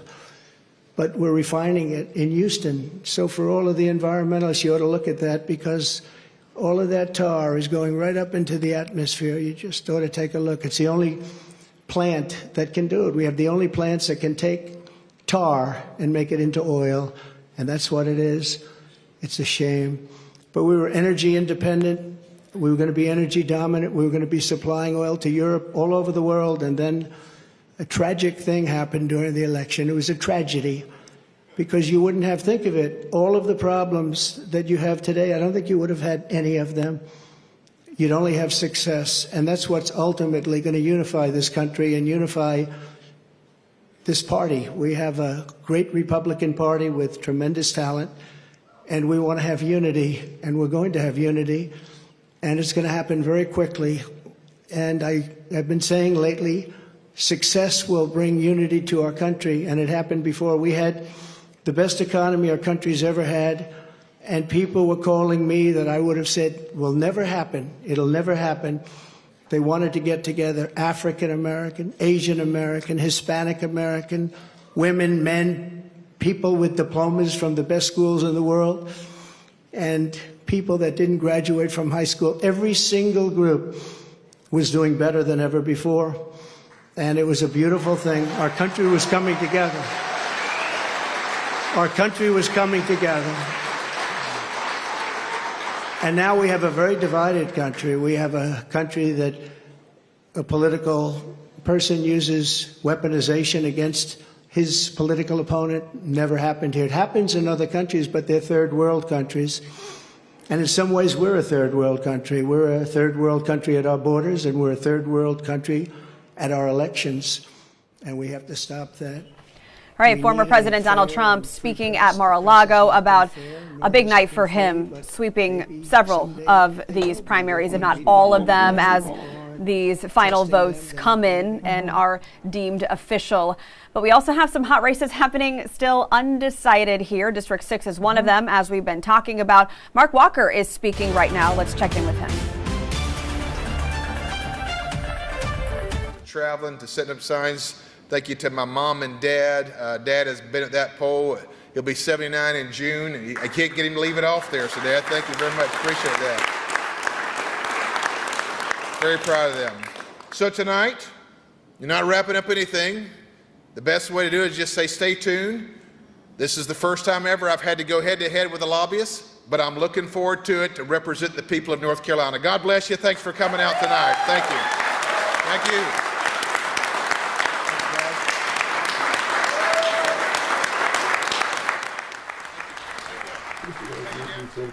All right, so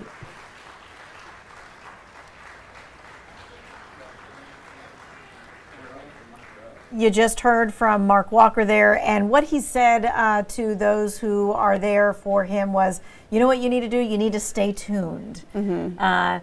No admitting of defeat, of course, in any way. No. Not saying I've won this outright, just saying I'm going to have to go head to head with somebody else. Yeah, because he's still doing really well in Guilford County as expected, but Guilford County has been a little slower than some of the other counties at reporting all the precincts. At last check, still about 40% of the vote needed to come in.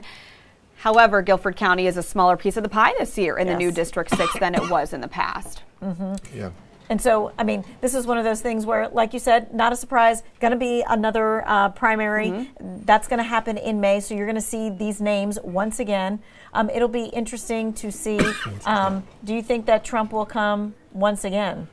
That's going to be interesting to me. I suspect if it is McDowell and Walker, Trump comes. He's got some issues with Walker. I think he would really like to see to believe that he made the difference in Walker losing. Okay. I think he'll be here. We've seen a really strong showing from Christian Castelli tonight. He is doing exceptionally well in Rowan County. He is preliminarily the winner there. We've seen, as we said, Guilford County going for Mark Walker. Addison McDowell, though, for Scythe County, Davidson County, and Davie County, all strongholds for Republicans historically. Down in Cabarrus County, Mark Walker again. So this is such a toss-up. That one, the Walker and Cabarrus is odd to me. That wasn't part of the old districts. I'm not exactly sure about that.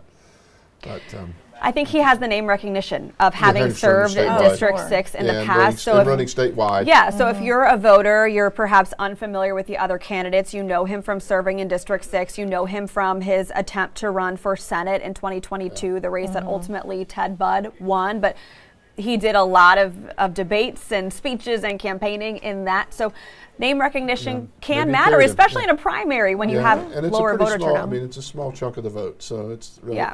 that may well be the case. But we're waiting on Guilford. Guilford could flip this. It's. Yeah. If you go back to the district-wide, so it's. Let's see. So he's up by about 2,000 votes. Yeah. And Guilford's probably got at least 3,000 or 4,000 votes to come in, so it'll just be interesting. It's going to be hard to catch McDowell, though, at this point, and I think it's probably even harder for Castelli to get up to Walker. So that's the big distinction. Yeah, I think we're probably, I'm pretty sure we're going to see McDowell-Walker runoff here. Because we mentioned earlier, you could hypothetically have a recount if any of these candidates are within that 1% margin. Currently standing, Mark Walker and Christian Castelli are about 3 points apart, so that wouldn't be a factor. But it's very likely that if all this stays the same, Walker is going to request a second primary in May against Addison McDowell. Even if it is that 1.5%? I think it's, if it were to be, if McDowell doesn't get any closer to 30% than this, I'm quite confident Mark Walker's going to call for a runoff. What's the likelihood of voters turning out in May? They say they've already voted. You're getting into the summer season. Is it hard? It is hard, and this is where I think the Trump endorsement really will come in handy. Okay. Because Trump, if he comes, and we know his voters are enthusiastic, they're going to come out. If he comes and gives a speech or two or supports McDowell like he has, I think in a very low turnout, which is what you're going to have. Let's say there's only 3 or 4 races on there. That's the looks like lieutenant governor's race, maybe the auditor, maybe 3 or 4 races, none of which are governor big name races. Sure. And it's on a Saturday. If they do it on a Saturday, which it usually is, I don't know. I believe it's May 14th, so I'm not sure what day that is. I'm looking that up. Yeah, you're really going to need to have and I think, and that's where maybe Trump's impact will be felt the most. Tuesday. It is a Tuesday. Yep. Okay, so they're going to do it on Tuesday. So a work day, you know, oh boy, that's going to be low. You're lucky to see 10%, I think. Yeah, you're going to really need to see these top 2 candidates campaigning hard. They're going to be going hard between now and May. And they're going to be making a lot of phone calls. I mean, that's what it's going to be. It's all going to be about, can you get your people to the polls? It's not going to be about ads. It's not going to be about yard signs. It's going to be working on that phone, calling people. Are you going to vote? Can we give you a ride? Right. Can you come out and guarantee that you will cast a ballot in May? So a big question also heading into this very unique presidential year is terms and term limits on presidents. If Trump were to be reelected, he would serve only 1 term, which would count as the second either president, term. Either president. Either of these will be in their second term. Yes. Right. So we want to verify kind of the reason behind that and why constitutionally Trump would not be able to have another 8 years. Yeah. Well, this goes back to the Eisenhower administration. Prior to that, you know, we had Franklin Roosevelt served 4 terms. And then when Eisenhower was president, he had a heart attack. And people were very, very concerned. So we amended the Constitution. The Republicans led the fight because that Roosevelt had it, and they were concerned about Eisenhower. So you end up with the limit. And the irony is the only other president I would argue that could have won a 3rd term was Ronald Reagan, who was a Republican. I think he still could have won in 1988. And yet the Republicans had put that limit on. And it is not consecutive terms. It is 2 terms. So you can't, either of these candidates, if they win, will be in their lame duck term. So it's a fresh slate in 2028. Regardless of who wins now, it is a fresh slate for both parties, and we have not seen that in a while. Gosh, the last time that we would have seen that would have been Obama. Yeah, after Obama's last term. So in 2016 was open.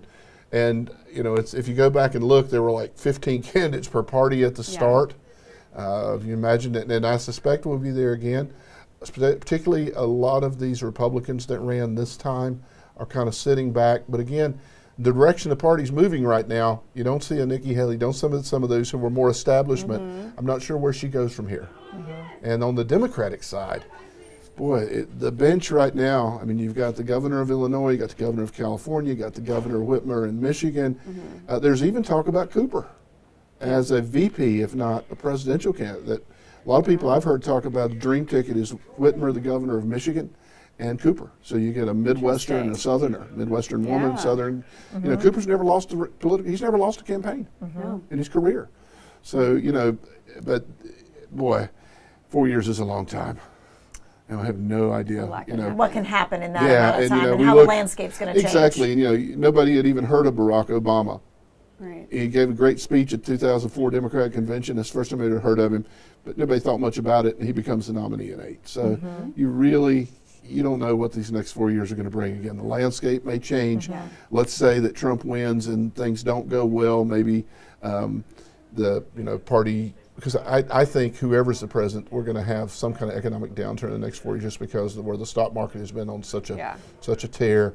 And let's say whoever wins gets blamed for that, dramatically changes that landscape. Well, they've been threatening recession for the last year and a half, though. Exactly. So I'm hearing we want to take a deeper dive into terms and the constitutionality of that. Casey Decker verifies. The answer is no. Trump could not serve 2 more terms as president if he gets elected again. The 22nd Amendment of the U.S. Constitution establishes term limits for presidents. It says, quote, no person shall be elected to the office of the president more than twice. Trump was elected president once already in 2016, and if he won again in 2024, that would make him ineligible to be elected a 3rd time.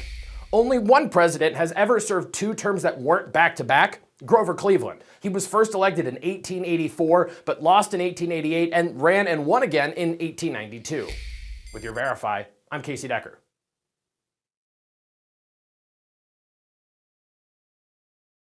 Our live webcast here. We do hear that we're going to be hearing from Addison McDowell within that time.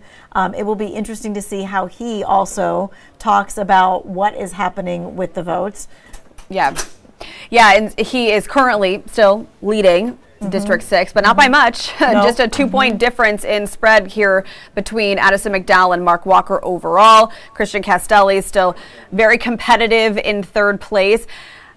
I think the challenge now, even with the Trump endorsement, is getting his name out there between now and November. If he is the pick, if he does win this hypothetical May primary, is name recognition. What have you done? How can I serve you? How, from a strategy perspective, how do I further align myself with Trump, right? If I'm McDowell. I was going to say, to me, it's not about what he's done. It's about how closely he can tie himself to Trump. Does Trump make an ad for him? Does Trump come here and campaign for him? Because he really doesn't have much of a record to run on, which is part of why he's running. He said in his ad, I'm the only person who's never run for office. And so, somebody wants a fresh face. Somebody wants somebody new. And so, he can't run on his record, but he's going to tie himself as closely as he can to Trump. And is Trump going to be here, and is that going to be enough? And I think you're going to see a lot of money pouring that. There'll be a lot of ads. You're going to hear a lot from Senator Ted Budd, for whom he worked for a number of years. In Davidson County, you're going to see Davidson County show up where his home base is. It's going to be interesting to see with Budd, because Budd and Walker have had a pretty good relationship over the years. So that's going to be interesting to see. Right. How does he choose or align? Does he go full out for McDowell, or I can't see him, supporting Walker, but does he kind of pull his punches a little bit? Yeah. Because there is a relationship there. Ted Budd is very careful at what he says and doesn't say. It's very likely, I think, just given his history, that he's going to endorse McDowell without bashing Walker and ultimately be in support of whoever the pick is. I think you're absolutely right, because he's smart politically to do that. And again, there's a relationship there. So I think you're absolutely right. That'll be interesting. It's going to come down to, can Trump carry McDowell across the line? Yeah, we're still hearing that there could be, as you said, potential speeches tonight. It certainly won't be a victory speech in District 6 because it's still too close to call, but it could be a speech for McDowell that lays out what his objectives are, what he cares about, how he's going to represent District 6 with his own strategy. Because we kind of heard a little bit from Mark Walker about what he wants to do, that kind of thing. I don't know that we've heard from Addison McDowell about what he wants to do, what his main talking points are, although I'm guessing it's going to be much like the talking points that we've heard from the other people. It's going to be immigration. Which is, It's going to start. It's going to start with that, immigration, public safety, and then some cultural issues probably. I think you'll stay away from some of that because you do have some urban areas in the district that's not a big deal. But the immigration one is what he's going to lead with because that's what all the Republicans are leading with this year. All right, so this has been quite a night here in North Carolina. Carolina. I'm looking, still hasn't moved. Some District 6 hasn't moved. Some expected winners, some not. We mentioned the race for Superintendent of Education several times. Look at this, Michelle Morrow still currently leading incumbent Catherine Truitt with 66% of the votes now reporting. Now we're down to 25,000 difference. It's gone down, Truitt's picked up just a little. She has, and then as we said earlier, Mo Green, the former Guilford County Schools Superintendent who has a big name recognition here, was early on declared the projected winner in this race with 66% of the total vote. So if this race were to go to November and it is Mo Green and Michelle Morrow, voters are going to have two very different choices. You have a homeschooling mom who's very conservative and has touted herself as such. And then you have someone who has been in the institution a very long time, very pro-public school and very pro what the General Assembly can do for public schools. Yeah, absolutely. I mean, it may be even a starker difference in the governor's race, which is pretty stark. Which is stark, yes. Stark, but you're talking about, again, I've talked about the irony, the possibility of someone who's never had a kid in the public schools or been a part of the public schools running the public schools is something that I don't know that we've seen elsewhere. It will be very different campaigns. It will be very interesting to watch the debate. And, again, Green is going to want to talk about classroom success, teacher pay, teacher training, and Morrow's going to talk about the failures of the public school system and, getting ideology out of the school system and all of that stuff. And so it will be interesting to see how it plays out. Coming out of the Parents' Bill of Rights was hugely controversial this year. They're both going to take different opinions on that. Probably both have different stances of how we recovered from learning loss and what's the strategy going forward to do that after COVID. And I think they'll even redo the COVID debate. She'll be talking about how it ruined schools, and he'll be talking about how it saved lives. And so it's going to be really something to watch. Again, we'll see, but I would tend to think that Green might have a little bit of an advantage just because I think her positions. Again, there are going to be a lot of parents that say, homeschooler running the schools. I think that's going to be hard for some people to swallow. For sure. All right, we'll have to see. Let's take a look at Lieutenant Governor and just see where we are with that again. Read my mind. Weatherman's still up there. Yeah, but now This you're is seeing tight. some of it pulling away just a little bit because before it was all like 1.2 percentage points. Now you're about 3. Yeah, Weatherman's been, he was at 20 at one point. So it's gotten actually a little closer, but you're still talking, what's that, 27,000 vote difference, something like Overall, that. Okay, overall, yeah. Yeah, but in the Triad area, it's interesting that he's not doing as well overall. You have Sam Page really dominating Guilford County here.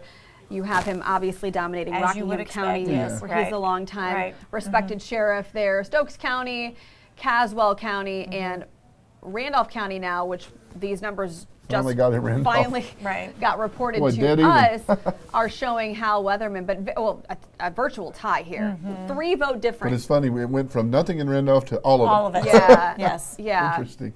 What's Guilford? We're still, Guilford's still 33%. Yes. Boy, what's going on over there? Yeah, so Guilford County could make or break a lot of these races, but this is another one that likely will go to May with no clear winner on the Republican side. All right, interesting. Let's look at Congressional District 5. As we said earlier, Virginia Fox, she projected herself the winner even before the Associated Press called it, but it's tighter than Tom expected it to be. Okay. A little bit. All right, so we're hearing that we do now have Addison McDowell. We've been waiting for that today. That's the one District 6 person that we have not heard from yet. So Itanese McMiller, what do you know there, Peter McDowell?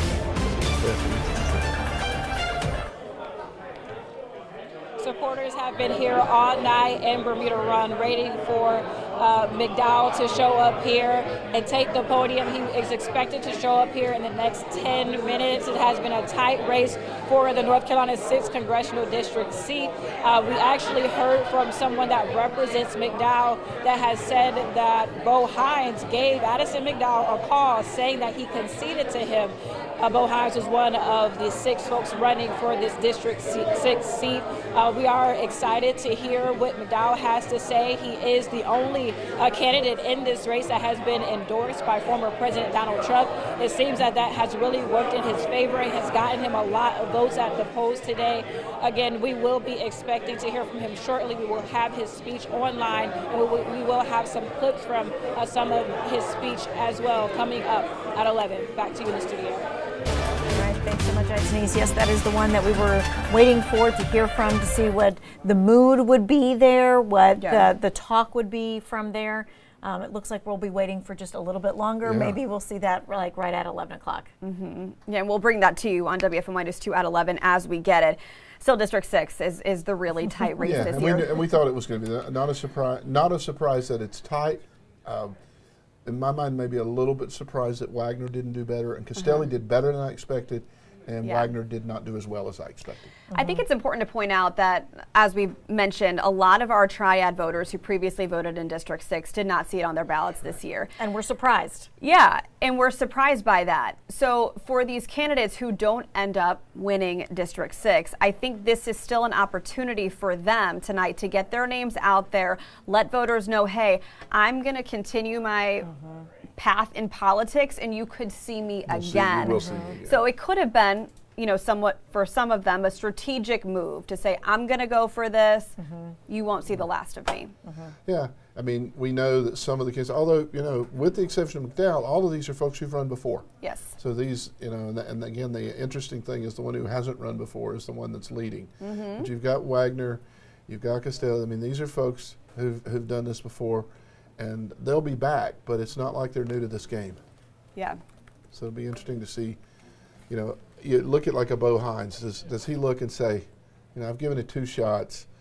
Clearly this is not my district. Does he move? Does he move run for back to something his old else? district. Run Yeah, for run something something else. else, move back to his old, Yeah. move back to the district. He's that's very more like young him. at 28. Exactly. He's got plenty of Exactly. time to He's be got able time to to do make that and to decision. build Yeah. that up for sure. Or maybe he decides to run for state legislature. Let's start in the state house, state senate. Start there. Look, again, looking for the opportunities. Get a record.